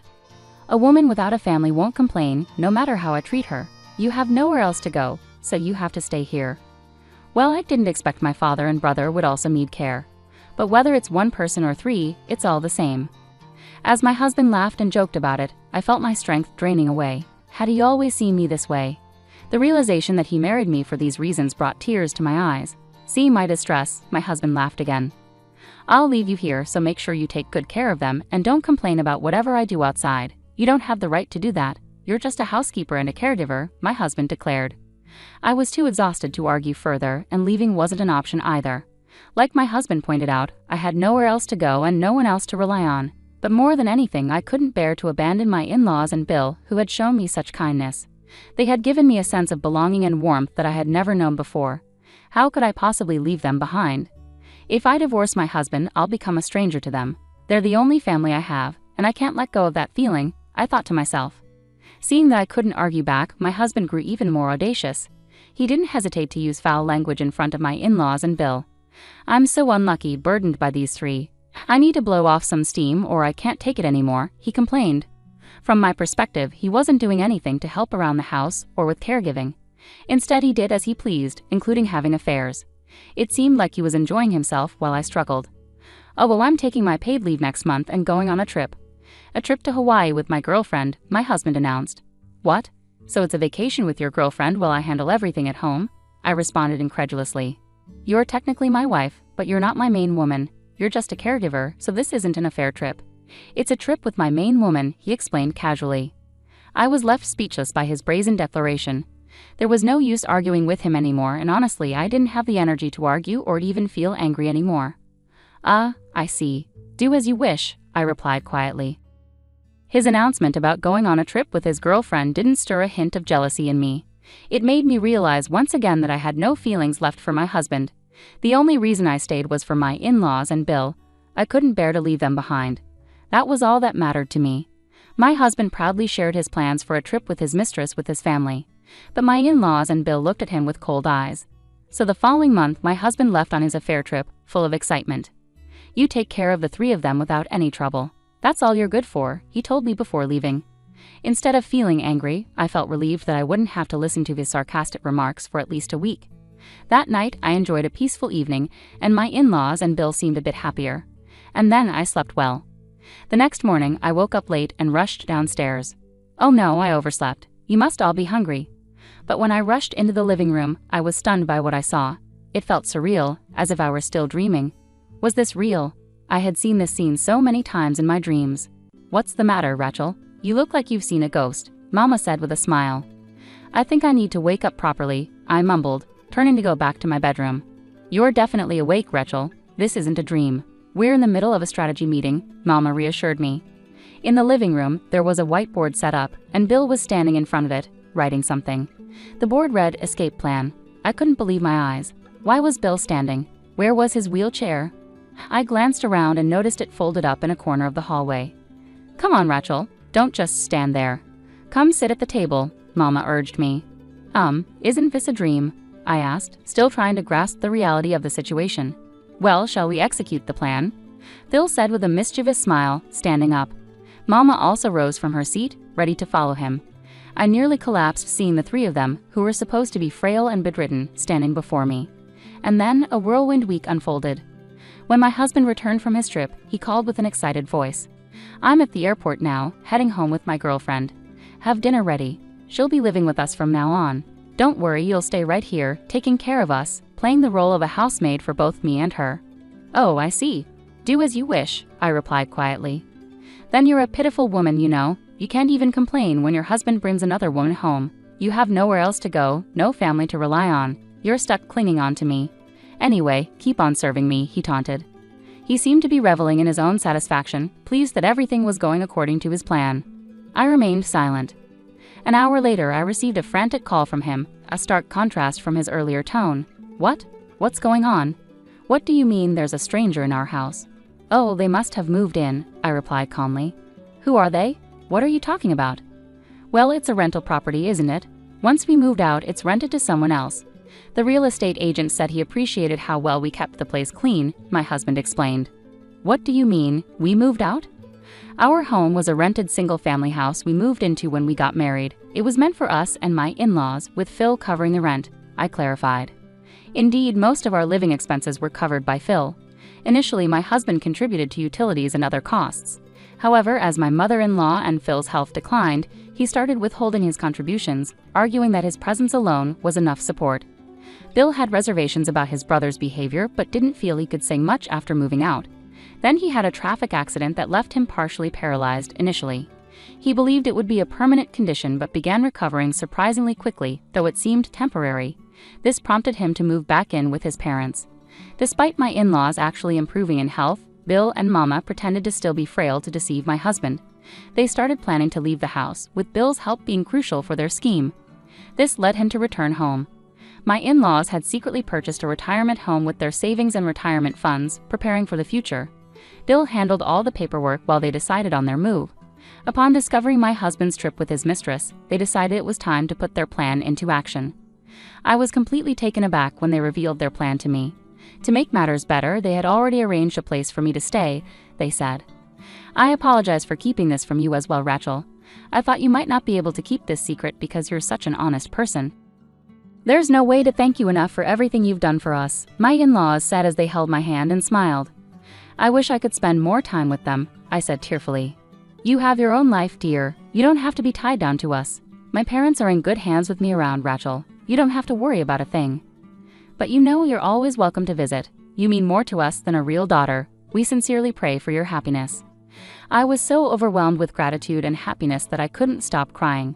When I told my husband about this, he was speechless. He must have turned pale, as he had his eyes on my Phil's retirement funds. He used to tell me to get hold of my Phil's bank card. Now he realized that's not going to happen. "Where am I supposed to live? What about my stuff?" he demanded. "You didn't have much stuff. The furniture and appliances belong to my Phil. Your parents sold your belongings, including expensive bags and watches, and gave me the money as a down payment for alimony," I explained. "Down payment for what?" he asked, bewildered. "It's alimony for all the verbal abuse you've subjected me to. And I'll also claim additional alimony for your affair," I asserted. "What? I'm not paying alimony to a caregiver," he retorted. "It doesn't matter what you say. Legally, I was your wife, so I have the right to claim alimony from both you and your mistress," I replied firmly. "Well, that settles it," he muttered, defeated. "Wait, where are you now? Let's meet and talk," he pleaded. "No way. I never want to see your face again, and I'm not telling you where I am," I replied firmly. "No way." "I'll send the divorce papers and alimony claim to your office," I stated resolutely. After that, he made numerous attempts to contact me, but I blocked him. Despite his reluctance to proceed with the divorce, Bill hired a lawyer, and we managed to finalize it. I received a lump sum payment for alimony. As it turned out, the woman he cheated with was married to his friend, and her furious husband confronted him at his office, exposing everything. This led to my husband losing his job. The woman was also kicked out of her house after her affair with my husband was discovered before their trip together. Initially, my husband had planned for them to return home together, but their relationship fell apart. Unable to secure a new job, he now struggles with debts from his past lavish spending and alimony payments, juggling multiple part-time jobs to make ends meet. He asked my Bill for help, but of course, he refused and brushed it off with a laugh. Later on, I found a new job thanks to a referral from Phil, and I'm truly enjoying my work every day. I still regularly meet with my in-laws, who treat me like their own daughter. I always eagerly anticipate our time together. Additionally, Bill has found happiness with a wonderful woman whom he's marrying. She's incredibly kind, and they make a perfect pair. I was deeply moved when Bill invited me to their wedding. When he said, "I would be honored if you could attend as my sister," I couldn't hold back my tears. I'm hopeful that I can maintain this wonderful relationship with my in-laws and Bill for years to come.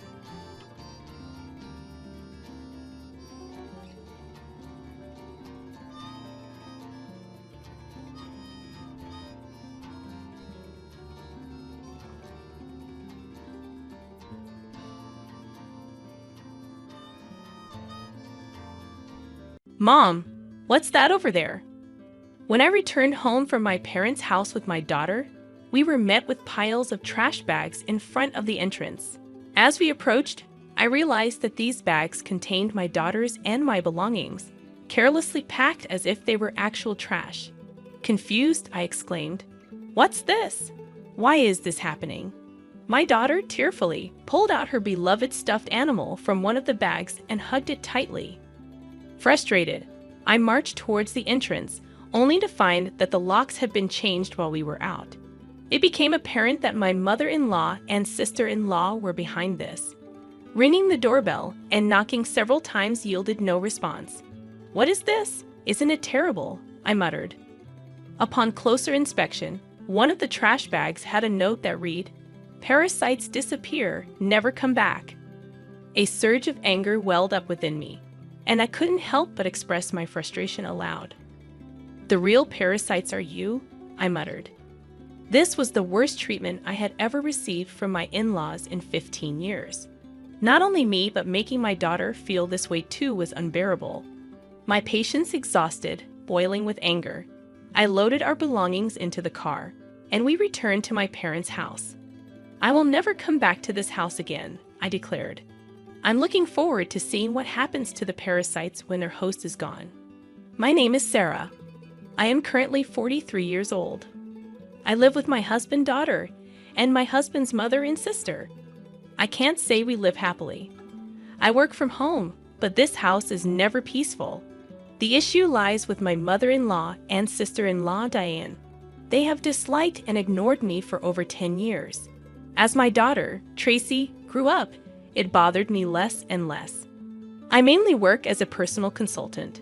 I started as a fortune teller, but as my blog became popular, I began receiving more consultations on attracting customers, leading to my current job. I met my husband, Kent, through a friend's introduction when I was training to be a fortune teller. I work in sales at a pharmaceutical company, and I also do affiliate marketing as a side job, which is finally starting to take off. Kent gave me enthusiastic advice on attracting customers when I expressed my struggles with fortune telling. Attracted by his kindness, we started dating and got married a year later. At that time, our income wasn't great, but Kent always supported me. I'm so glad I married Kent. I truly felt this way. Living with my in-laws began about a year after I got married. It started when my father-in-law, who had been healthy until then, suddenly passed away. My mother-in-law felt insecure about the future and asked my husband to live with us. We agreed to live together in exchange for her taking care of the household chores. Initially, my mother-in-law welcomed our living together and was happy. I hoped we would get along well, but I was mistaken. 2 months later, she began completely ignoring me, perhaps dissatisfied with me not helping with the housework. Soon, my sister-in-law, Diane, also started ignoring me. I didn't mind being ignored, but the challenging aspect with my mother-in-law was her tendency to involve others. Not only did Diane, my sister-in-law, hear about it, but even neighbors and relatives were informed that my daughter-in-law stays at home, but says she's working, leaving all the housework to me. If I say even a little, she talks back 100-fold, so I just ignore her. To make matters worse, my mother-in-law would suggest to others, "You better not talk to her too. It'll be troublesome." As a result, people around the in-laws' house began giving me only tepid responses to my greetings.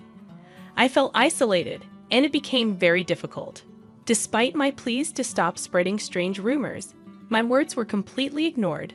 Although my mother-in-law's attitude softened slightly when my daughter Tracy was born 2 years after we started living together, her overall stance towards me hardly changed.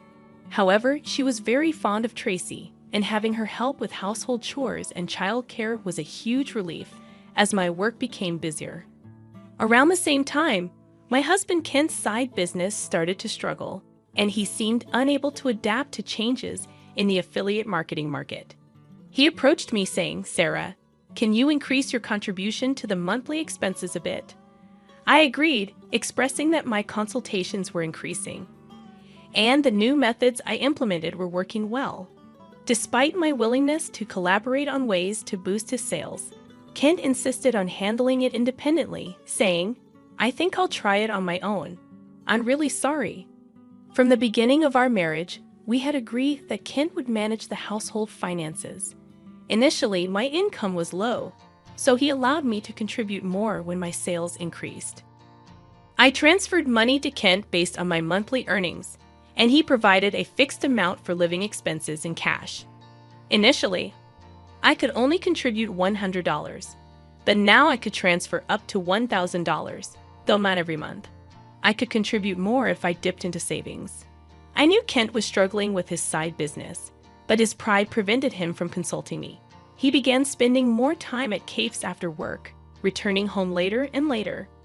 When Tracy was about 5, Diane got married and moved out. Since she lived nearby, she often brought her son Ricky to our house during the day. When Ricky turned 1, Diane expressed her intention to start a part-time job. My mother-in-law gladly offered to take care of him until the evening. Diane was appreciative, saying, "Thank you, I'm so happy." However, as my mother-in-law began caring for Ricky at home, she became very fond of her grandson and started being cold towards Tracy. When they fought, my mother-in-law would scold Tracy, comparing her unfavorably to Ricky.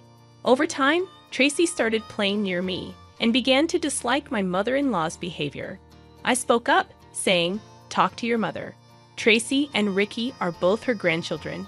She should treat them the same. Tracy is already a big sister in elementary school." However, my mother-in-law's focus shifted, and she approached me saying, "Things are tough at the company right now. We might not get bonuses, so could you contribute a bit more?" Despite the challenges, my blog's client attraction was successful, and I started receiving more consultations as a consultant, earning far more than I did as a fortune teller. When Kent requested additional financial support, I responded, "I'm already contributing $2,000 a month. Isn't that enough?" "Yeah, I'm embarrassed to say, but my salary has decreased and the side business isn't going well." "Don't be secretive. We're a couple. We should support each other in tough times." "I'm really ashamed. Thank you." Later, the amount I contributed gradually increased, and eventually I was transferring $4,000 a month to Kent. Still not wanting to hurt his pride, I let Kent continue to manage the finances. When Tracy was in 6th grade, Diane came back home with Ricky. It seems Diane got divorced due to her infidelity, but I don't know the details. By this time, Tracy could help around the house, so household chores were divided among each family, being ignored by my mother-in-law, and Diane continued, but it no longer bothered me. It's unfortunate that I couldn't give Tracy her own room when she started middle school, as Diane's return meant we ran out of rooms. One night, While discussing which tutoring school Tracy should attend for middle school, Diane suddenly said, "Hey, tutoring is expensive. Why doesn't Tracy study by herself? Could you stop making such comments? I'm paying for the tutoring, so it's none of your business what Sarah's paying." "Impossible. You don't earn anything. Kent said he's supporting you. You're just a leech, aren't you? Ha ha, you married him because he has money, right?" "Exactly. Kent told me not to speak ill of Sarah, who can turn, but that's just shameless." My mind was filled with questions. What does this mean? What has Kent been telling his mother and the others? Kent is the one supporting this house financially. It's about time we put an end to the parasite's lifestyle. I feel bad for Tracy, but if we pay for her tutoring, we won't be able to pay my compensation. Not be able to pay? Are you saying our house is paying for your compensation, Diane? Kent said he would pay for it. You should spend your money on Ricky. I began to understand the deception and felt my anger rising. My husband had always managed our household finances, and my mother-in-law had taken care of the household chores and child care until Tracy grew up. So I thought they knew I was also contributing to the household expenses. Is Kent bearing all the expenses of this house, including your living expenses and the compensation Diane is supposed to pay? Be quiet. It's only natural for a family. You're the only outsider here, not related by blood, and yet you act as if living here is your right. It really makes me angry. I contribute money too. Don't talk back. What you contribute is barely enough for your own food expenses. You hardly have any income, and yet you're so arrogant. I could feel my body trembling with anger.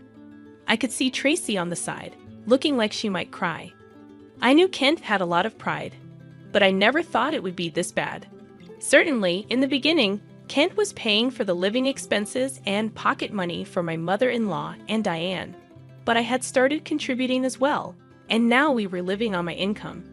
I needed to talk to Kent properly. Around midnight, Kent came home. He was drunk and seemed cheerful. "Can we talk? I didn't know you weren't getting any money from your mother or Diane. They said you're covering all the expenses of this house." About that? My bad. It's a matter of pride as a man, you know? When we started living together, I was paying for everything. There wasn't a right moment to say you were also paying, and in front of the family. Let me be the eldest son a little, please. Kent, with a light-hearted tone like in a comedy sketch, put his hands together. "Oh, that's right. I'm going to Conan this Saturday. I'll be gone for a week. Take care." "Conan? Why?" "I got invited to a seminar in Conan by a friend I'm doing a side business with. I'm going to make it a success, so cheer for me, Sarah." "Well, I'm off to sleep. See you tomorrow." My husband lay down on the mat in a cheerful mood and soon started snoring. My anger wouldn't subside, but recently, with Kent coming home late, we hadn't talked much, and I had no idea about this. I thought he was joking while drunk, but on the weekend, Kent really left with a large suitcase. During Kent's absence, I had the freedom to use the car, so I decided to take Tracy back to my parents' house. The next day, a shocking event awaited us. "Mom, what is that?" When Tracy and I returned from my parents' house, there were piles of trash bags in front of the entrance. Upon closer inspection, these bags contained mine and Tracy's belongings, carelessly packed just like real trash. "What is this? Why is this happening?" "I don't understand." Tracy, crying, pulled out her beloved stuffed animal from the bag and hugged it. Furious, I headed towards the entrance. "Huh? Has the lock changed?" It seemed that the locks had been changed while we were out. This must be the work of my mother-in-law and sister-in-law, Diane. I rang the doorbell and knocked several times, but no one came out. What is this? Isn't it terrible? Upon closer inspection, one of the trash bags had a note saying, "Parasites disappear, never come back." I felt a surge of anger from the bottom of my heart. The real parasites are you. I couldn't help but let out a swear word. This was the worst treatment I had ever received from my in-laws in 15 years. Not just me, but making my daughter feel this way too. I finally lost my patience with boiling anger. I loaded the luggage into the car, and we returned to my parents' house. I will never come back to this house again. I'm looking forward to seeing what happens to the parasites when their host is gone. When we returned to my parents' house, they were shocked. I hadn't told them about the ignoring from my in-laws, the money issues, and most of all, their attitude towards Tracy. Not wanting to worry them, my parents said, "There's no need to go back to that house. You should claim compensation from them." They cried with anger and told me to stay with them. My mother's words, "You really had it tough," made me cry too. In reality, I had been trying my best all this time. Enough is enough. I finally decided to confront my feelings while staying at my parents' house. I contacted a friend who had introduced me to Kent. She was connected to Kent's side business friends. "Are you doing well? I want to ask you something. Do you know if Kent's friends are currently in Conan, that famous entrepreneur seminar, right? I was invited but wasn't interested, so I declined." "Kent didn't go, did he?" "Yeah, that's right. By the way, I heard Kent quit his job and is now managing a business with his wife. You two must be close." Yes, that's right." Nonchalantly, I replied and hung up immediately. After I called Kent's company, what my friend said was true, and to my surprise, Kent had quit his job 2 years ago.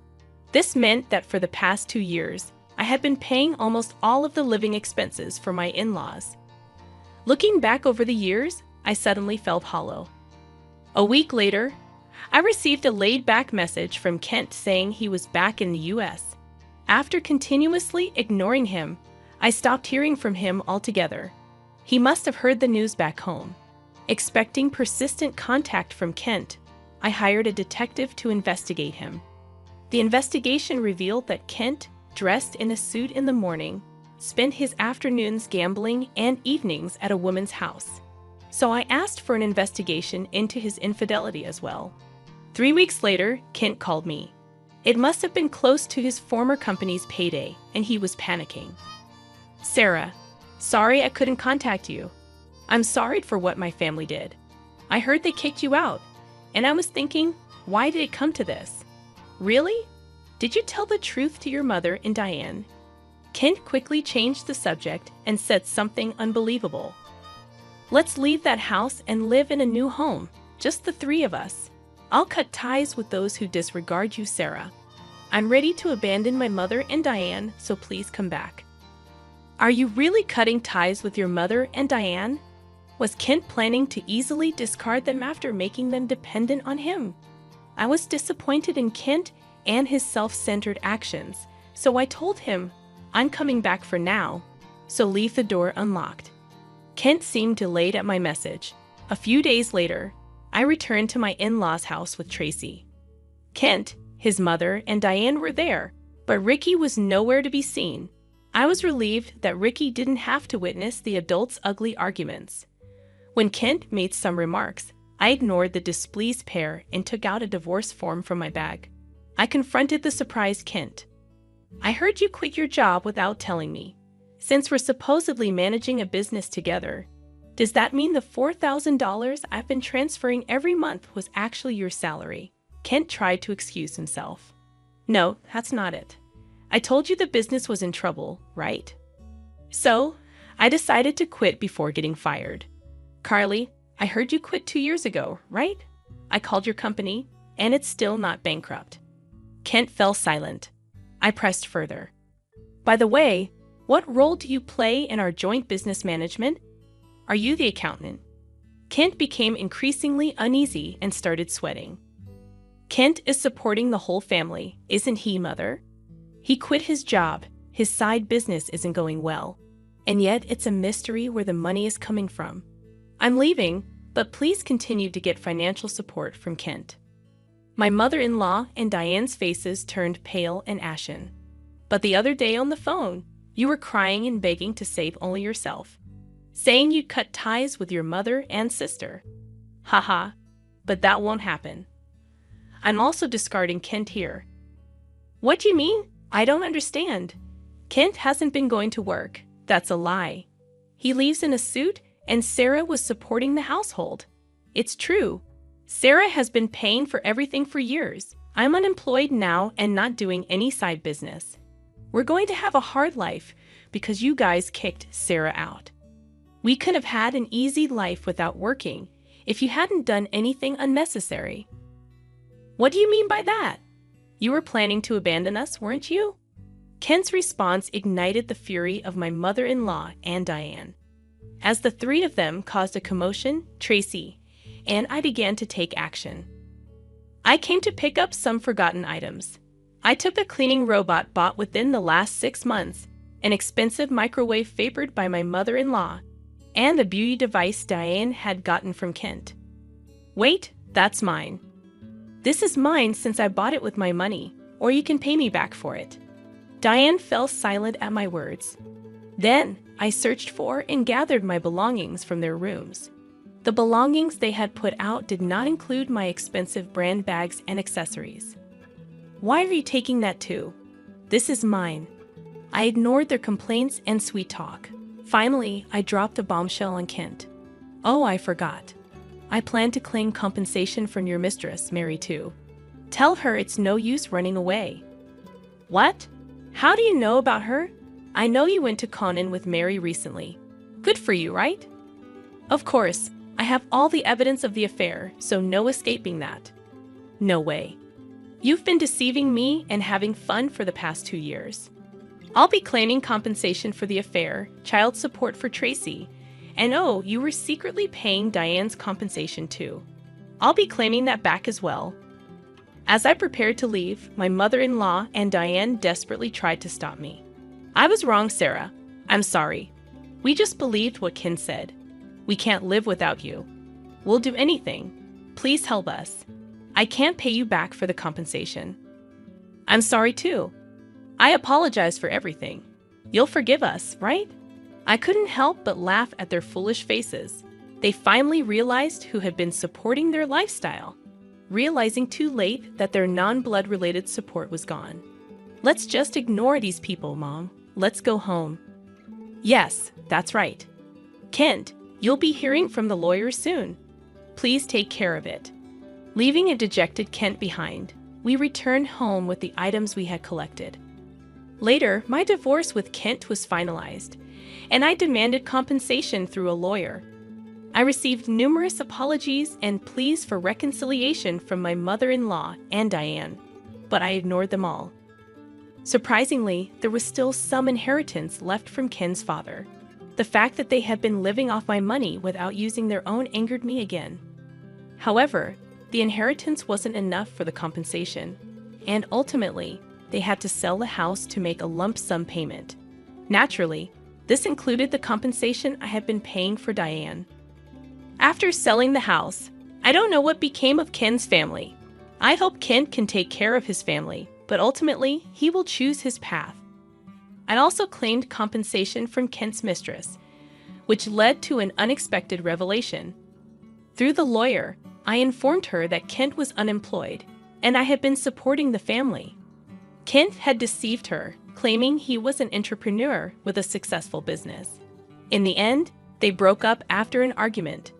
Tracy and I moved to an apartment, and I was able to give her the room she had longed for. I don't think my 15 years were wasted, but sometimes I wonder if I should have made a decision when I started being ignored. Now, I feel happy that my home is a peaceful place.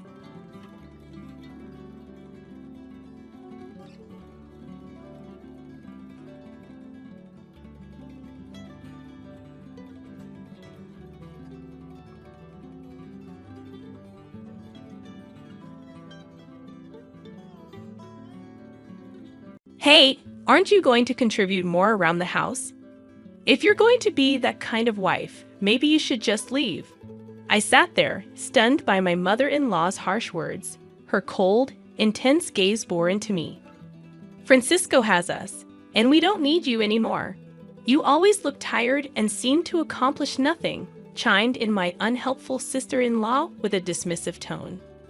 This is too much, Francisco. Don't you think your mother and sister are going overboard? I pleaded. I'm doing my best too. When I sought help from my husband, he responded with a demeaning attitude. "I agree with my mother and sister," Francisco interjected. "I'm busy with work, and it's becoming a problem if you don't help with the chores. Besides, my relationship with the new part-time girl is progressing, and you're just baggage.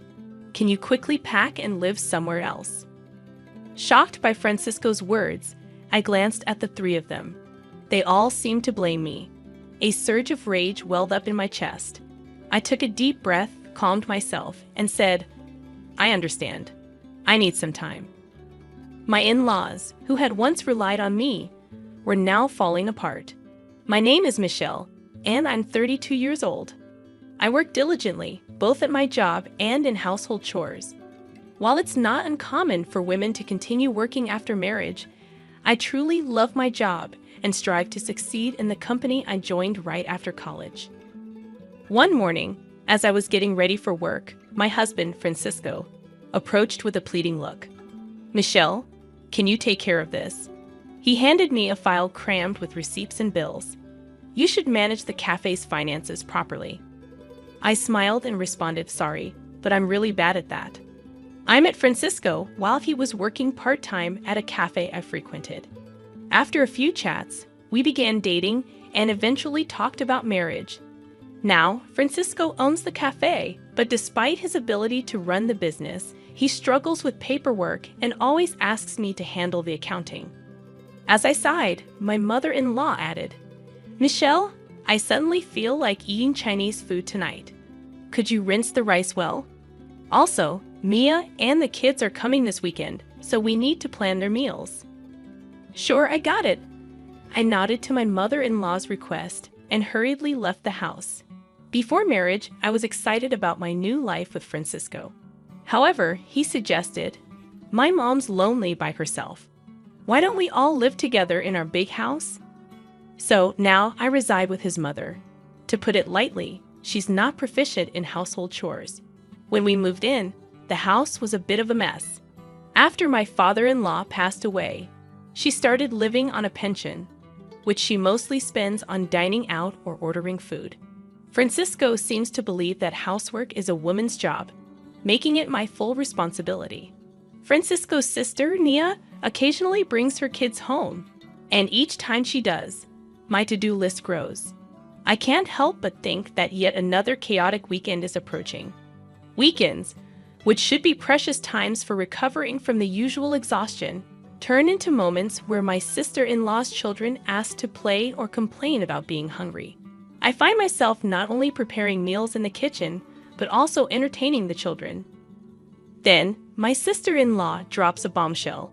"Michelle, I'm getting divorced, and we'll be moving back here with the kids next month." I'm surprised, and for a moment, I'm lost for words. "Really? Do you have something to say?" she asks. "No, I was just thinking. It must have been hard. When are you moving?" "I want to move as soon as possible." Surprised that my sister-in-law and her children will be moving in, I hope that maybe she will help, and household chores will become more manageable. While we had a normal relationship, I anticipate that this change might bring us closer and result in her contributing to the chores. Despite my positive attitude, reality has other plans. Perhaps because she grew up with my mother-in-law, my sister-in-law appears to live a life devoid of housework. She spends most of her time lounging on the sofa, watching TV, and always has some snack with her. Observing her, I realize her neglect of housework might have contributed to her divorce. Now, with the added responsibility of preparing meals for her children and making lunches for kindergarten, my workload increases, and my free time diminishes. I had hoped for her assistance, but it's disappointing that it turns out to be a swing and a miss. Then, there comes a time when my work at the company suddenly becomes hectic. Every day, I start work early, do overtime, and return home exhausted to find the room overflowing with things, with no space to even walk. Seeing this scene each day, waves of fatigue wash over me. On top of that, my mother-in-law and sister-in-law complain, asking if dinner is ready yet or why I'm home so late. When I struggle to manage household chores, they coldly remark, "Michelle, there's a mountain of laundry waiting. Don't slack off just because you're busy. I internally protest, Mother-in-law, I'm really trying my best. But before my sister-in-law can say anything, I frequently opted to keep my thoughts to myself. Michelle, are you standing up to your mother-in-law? That's a bit bold. But for the sake of the children, please try a little harder to make homemade meals, suggested my sister-in-law. I couldn't help but respond. If you have so much free time at home, why don't you help out once in a while? While doing household chores, I overheard Francisco's sister saying, haha, Francisco owns a store, so Michelle doesn't need to work, right? If that's the case, maybe you should try a little harder at home. Behind their words, I felt the mounting pressure that I should be doing more. That night, at the peak of my stress, I decided to speak my mind to Francisco. I've been so busy lately, and neither your mother nor your sister is helping out with household chores. It's really hard. Michelle, you're not speaking ill of our family, are you? Francisco's eyes sharpened a bit, and I braced myself. That's not what I mean, but it's hard for me to do everything by myself. If you helped out once in a while, things would be a little easier for me. I'm busy managing the store. It's different from a regular job. Housework is the wife's responsibility, right? Even though disappointed by his response, I sat and pondered. A good idea suddenly popped into my head, and I silently pumped my fist. I immediately grabbed my smartphone, opened my favorite online shop, and started adding necessary items to the cart. After completing the purchase, I went to bed satisfied. A few days later, my new electronic household appliances, which would become my lifelines, were delivered to our home. The latest washing machine, a cleaning robot that reaches every corner of the room, and a rice cooker that cooks delicious rice without much effort. Each of them was a savior, making my daily life just a little bit easier and more enjoyable. While setting up the new washing machine, my mother-in-law and sister-in-law suddenly appeared with surprised expressions. Wait, Michelle, you got such a fancy washing machine, but the old one was still good, wasn't it? Smiling gently, I replied, the old one took a bit too long, and I heard this new one shortens the laundry time. Their gaze then shifted to the cleaning robot and the new kitchen appliances. See, I've also upgraded these, I said, showing them off a bit. All these things, cleaning robots and convenient cooking appliances. Michelle, come over here for a moment, my mother-in-law said inside the room. Seeing the slightly surprised expressions of my mother-in-law and sister-in-law, I smirked to myself. Francisco sat next to me, and the four of us began our discussion. Why did you buy so many things? My mother-in-law raised her voice. Do you really need all these new appliances? Isn't it just because you want to make things a bit easier? She continued. Well, I thought it would be nice if things around the house could run a bit more smoothly, I replied with a slightly troubled expression. But my mother-in-law chimed in. Relying too much on machines, aren't we? The sister-in-law waved her hand, but I responded, the appliances we had can still be used. Francisco is working hard managing his store. Maybe you should be more frugal. Francisco nodded in agreement with his sister, and in a quiet voice, I murmured, maybe you're right. There was a hint of anger in my mother-in-law's eyes, and I stumbled over my words. Are you even considering our household?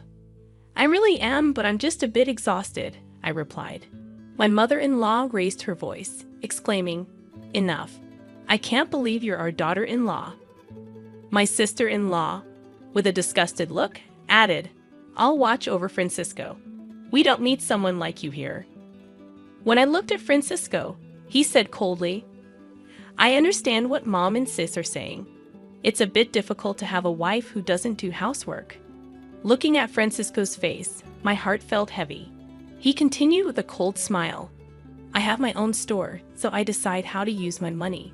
But being with someone who spends on anything and everything might be difficult. I was shaken by his words, but I looked into Francisco's eyes and counted to 10. He added with a hint of cruelty. Also, I've noticed things have been going well with that new part-time girl. She's more attractive than you are now. Maybe it's time for you to pack up and find a new place to live. A fire of anger surged within me, though I didn't voice it. Taking a step back and calming myself, I replied after a deep breath, "All right. I'll look for a new home. That's better." "Finally, you understand. I'll feel much better without you around," he said smugly. Francisco signed the divorce papers that night, and I moved to a nearby weekly rental apartment with just the bare essentials and the divorce paper. No one tried to stop me when I left.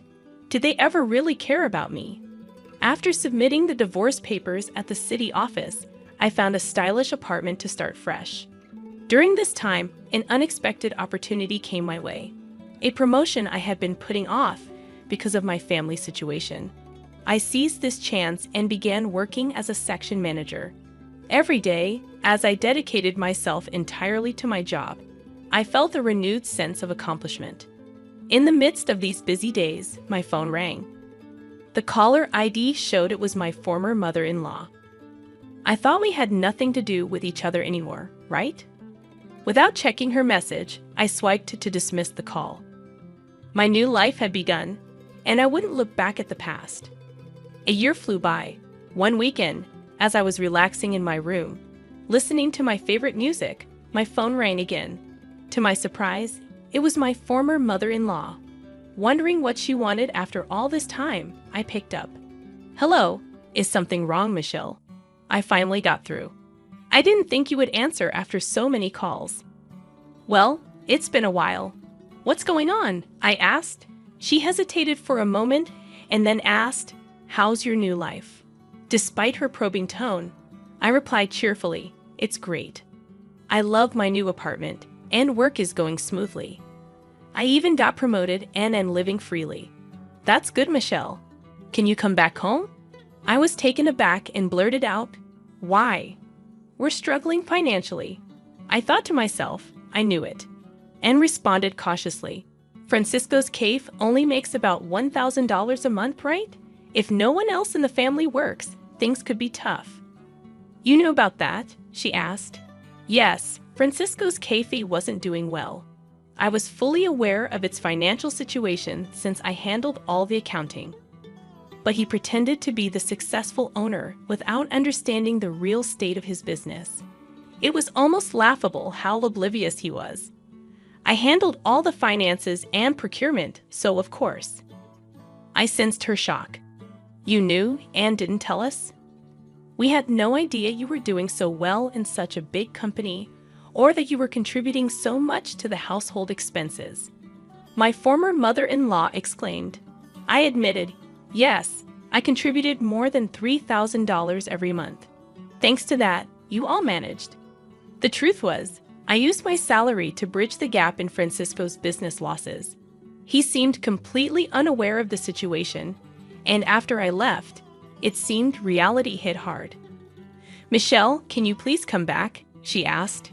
Curious, I inquired, "So how's Francisco's cafe doing now?" She sighed.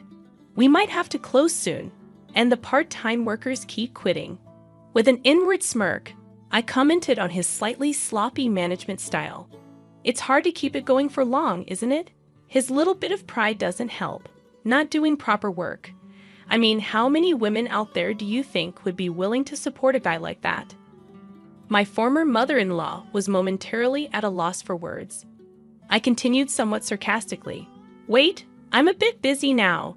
Since you left, the house is a mess. It's chaotic with things everywhere." Confused, I asked, "Wait, what do you mean?" She described the disarray of their home with belongings scattered everywhere, looking like a storeroom. Without anyone to cook, they were eating out, which was costing a lot. The washing machine broke down, and it seemed like there's no room in the budget to buy a new one. Actually, the appliances that you took back, I was really relying on them, my former mother-in-law admitted. Puzzled, I asked, "Huh? Why is that?"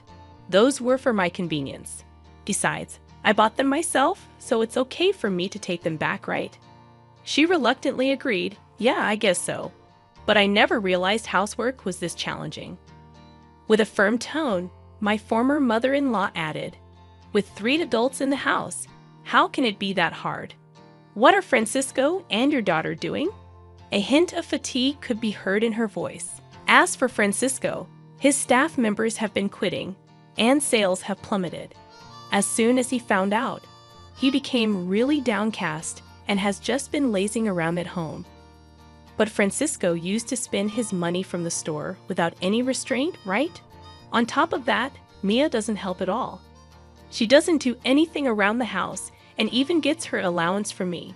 To be honest, living on just my pension for the three of us is really hard, she continued. I responded with a hint of sarcasm. Mia once told me that I was unnecessary because she was there. My former mother-in-law desperately said, Michelle, we're really in trouble. Living on just my pension for the three of us is quite tough. I firmly stated, I have no intention of returning to that house.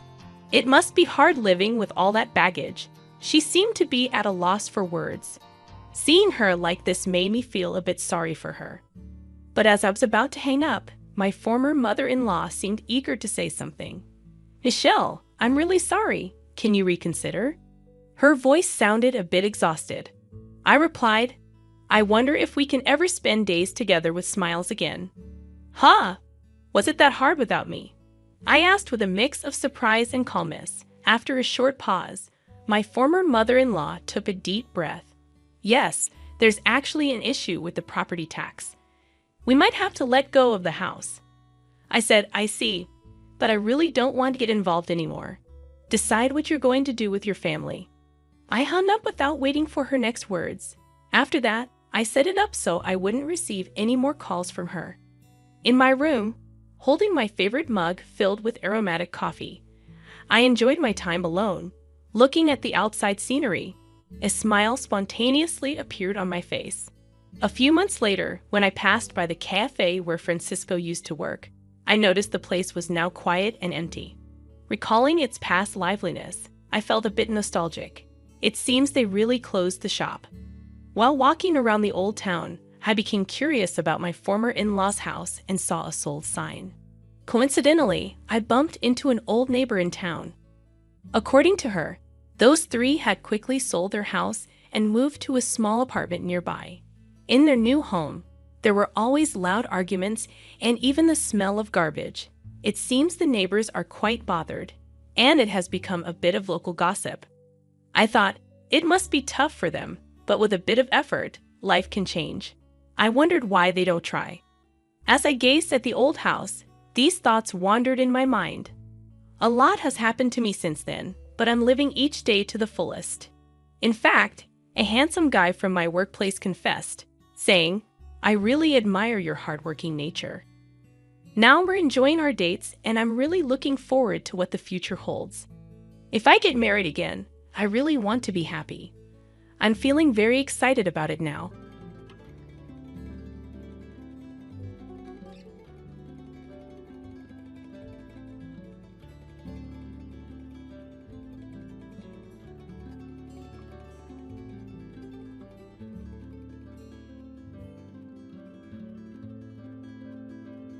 As I stepped into the room, my heart sank at the sight before me. My beloved accessories and cherished clothes were nowhere to be found. Panic surged through me as I reached for my cell phone to call the police. Just then, my mother-in-law burst into laughter, her voice laced with a cruel amusement. Predictably upset, I see. What do you mean by predictably? She said, clearly enjoying my stunned expression. Her next words were beyond belief. Yes, that's right. I cleaned out your things. They were unnecessary after all. I was speechless. Why would she dispose of my belongings without my permission, deeming them unnecessary? Just as I was about to confront her, she began to explain. How long do you plan to stay in our house? Leave as soon as possible. I cleaned everything up to make it easier for you to go. You should be grateful. Her words made it clear. The mistreatment was meant to drive me out. If that's what she wanted, I had no intention of trying to get along with her anymore. Understood. I'll move out, I said. If you understand, then make it sooner. Please move out soon. Yes, but please give me a week to find a new place. Fine, I'll allow that. Just make sure you're gone in a week. With a week to prepare, I set out to find a new home. I would find a place and have my revenge. My name is Mary, and I'm a freelance illustrator. I took the leap into freelancing 3 years ago after graduating from vocational school. After working at an animation production company and saving up, I decided to go independent. When I told my husband Ken about my decision, I was relieved by his positive response. "Mary, if that's the path you want to take, I won't oppose it. Give it your all. I'll support you," he said. Ken and I have been together since vocational school, maintaining our relationship through different careers, and we got married in our 3rd year of working adults. This year marks our 8th anniversary, and I'm incredibly grateful for his support. Despite initial challenges and frequent disappointments as a freelancer, I persisted. I continued to draw and post on social media, and eventually one of my drawings gained unexpected attention. This led to my rise as a prominent illustrator on social media. Jobs from companies and apps for sticker designs started rolling in, and my monthly income soon exceeded $8,000. I'm truly grateful for your encouragement. It's the result of your hard work, Mary. You're amazing, Ken said.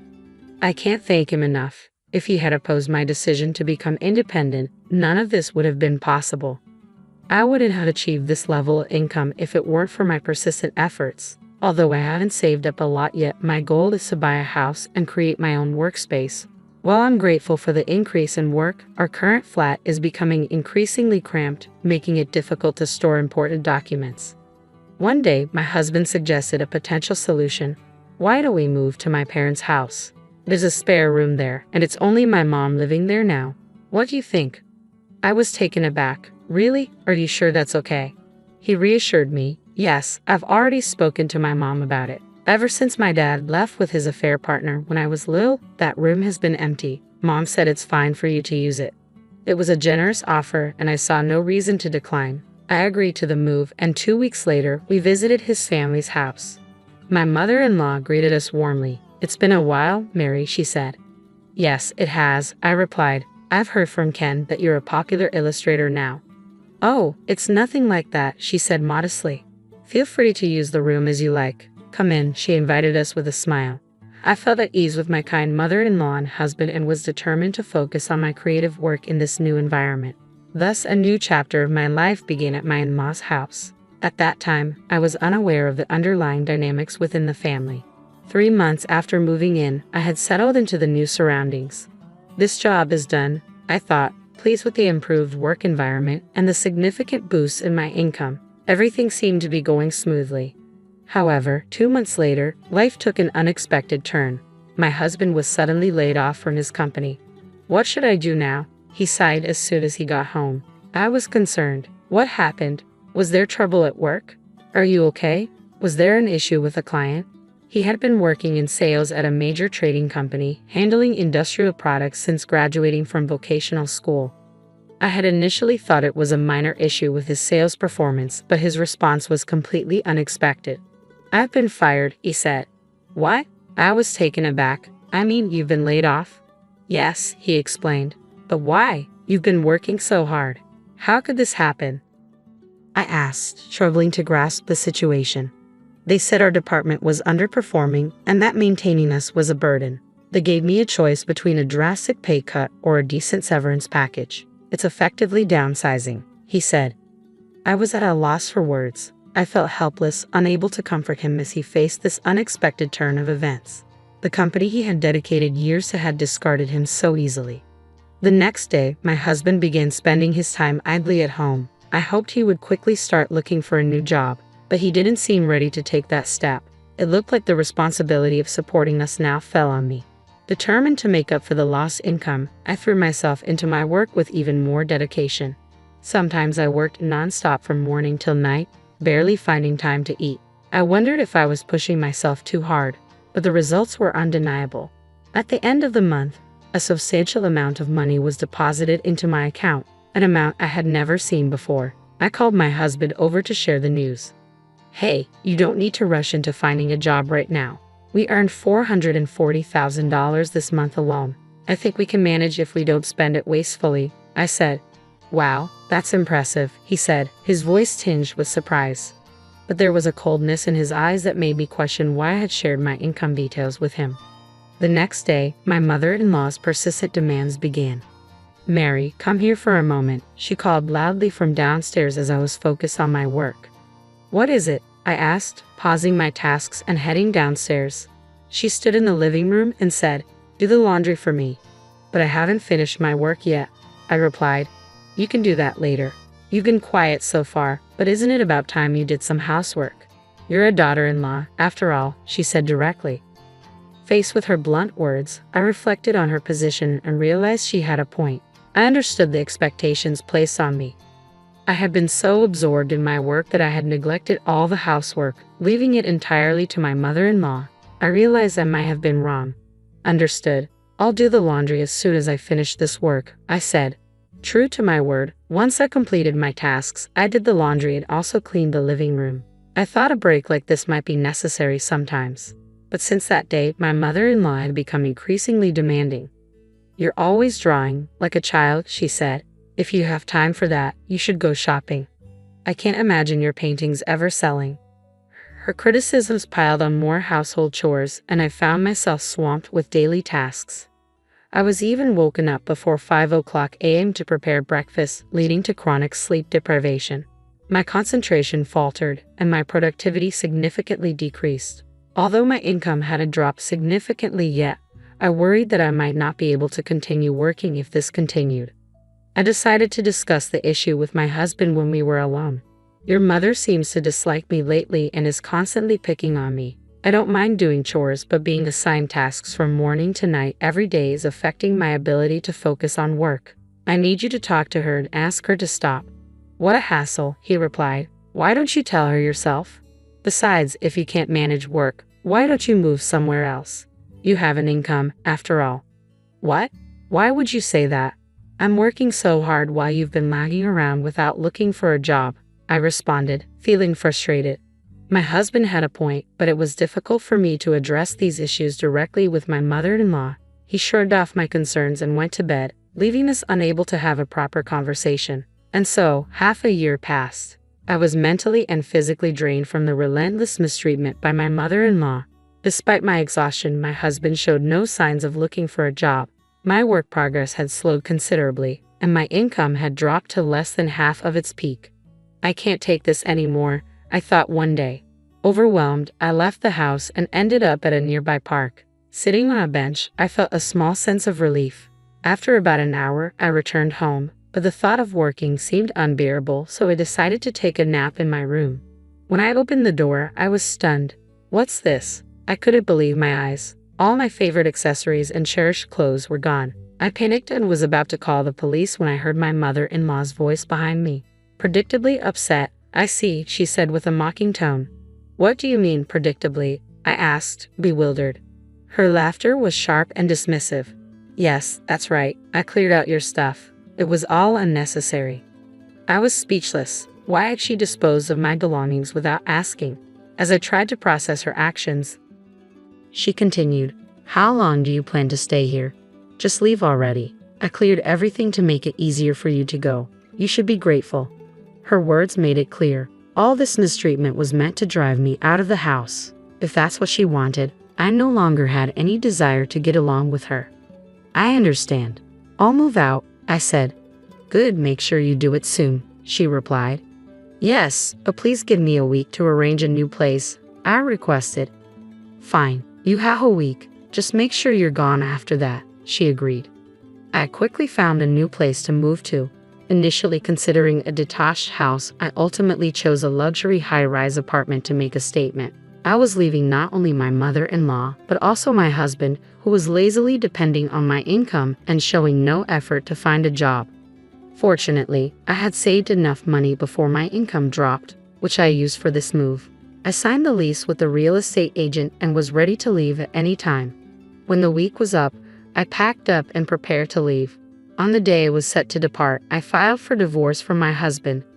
"Did you sign this and send it back to the court?" I asked. "Huh? What's this?" he responded, confused. "This is a summons from the court. Why are we suddenly talking about divorce?" he asked, visibly bewildered. "At first, I felt sympathy for you when you were laid off, but your refusal to look for a job and your disregard for how your mother was treating me have left me questioning the point of staying married. Even if that's the case, does getting divorced mean you're leaving this house?" "Yes," I said firmly. "I hadn't mentioned it before, but I'm leaving today." "Today? But where will you go?" What will you do? I've already found a new place, I replied. Remember, you were the one who suggested I move out. Are you really okay with this? He asked, his tone a mix of confusion and disbelief. I couldn't help but laugh. Am I okay? I'm more concerned about a future with you. I'm done here. Finally convinced, my husband agreed to the divorce. I was relieved to be free of the obligation to support him. Next, it was time to address my mother-in-law. Before leaving, I confronted her about the mistreatment. Why did you make my life so miserable? The harassment started after I mentioned my income. There must have been something inconvenient for you. Amy, thank you for everything so far, she said with a dismissive attitude. Honestly, I'm relieved I won't have to see your face anymore. Why did you start treating me badly? I pressed. Was it just because of my income? It's not a big deal, really, she said. I didn't like that you were earning more than Ken. You were making $40,000 a month at one point, more than your husband. A wife should earn less to save her husband's face. Besides, she added, Ken was paying for the household expenses even when he was struggling after being laid off. He's such a good kid, unlike you. I was stunned. All this negativity because of such a petty reason, and she believed my husband was footing all the bills. I couldn't wait to see how they managed without me. They were bound to face difficulties soon, but I kept that to myself.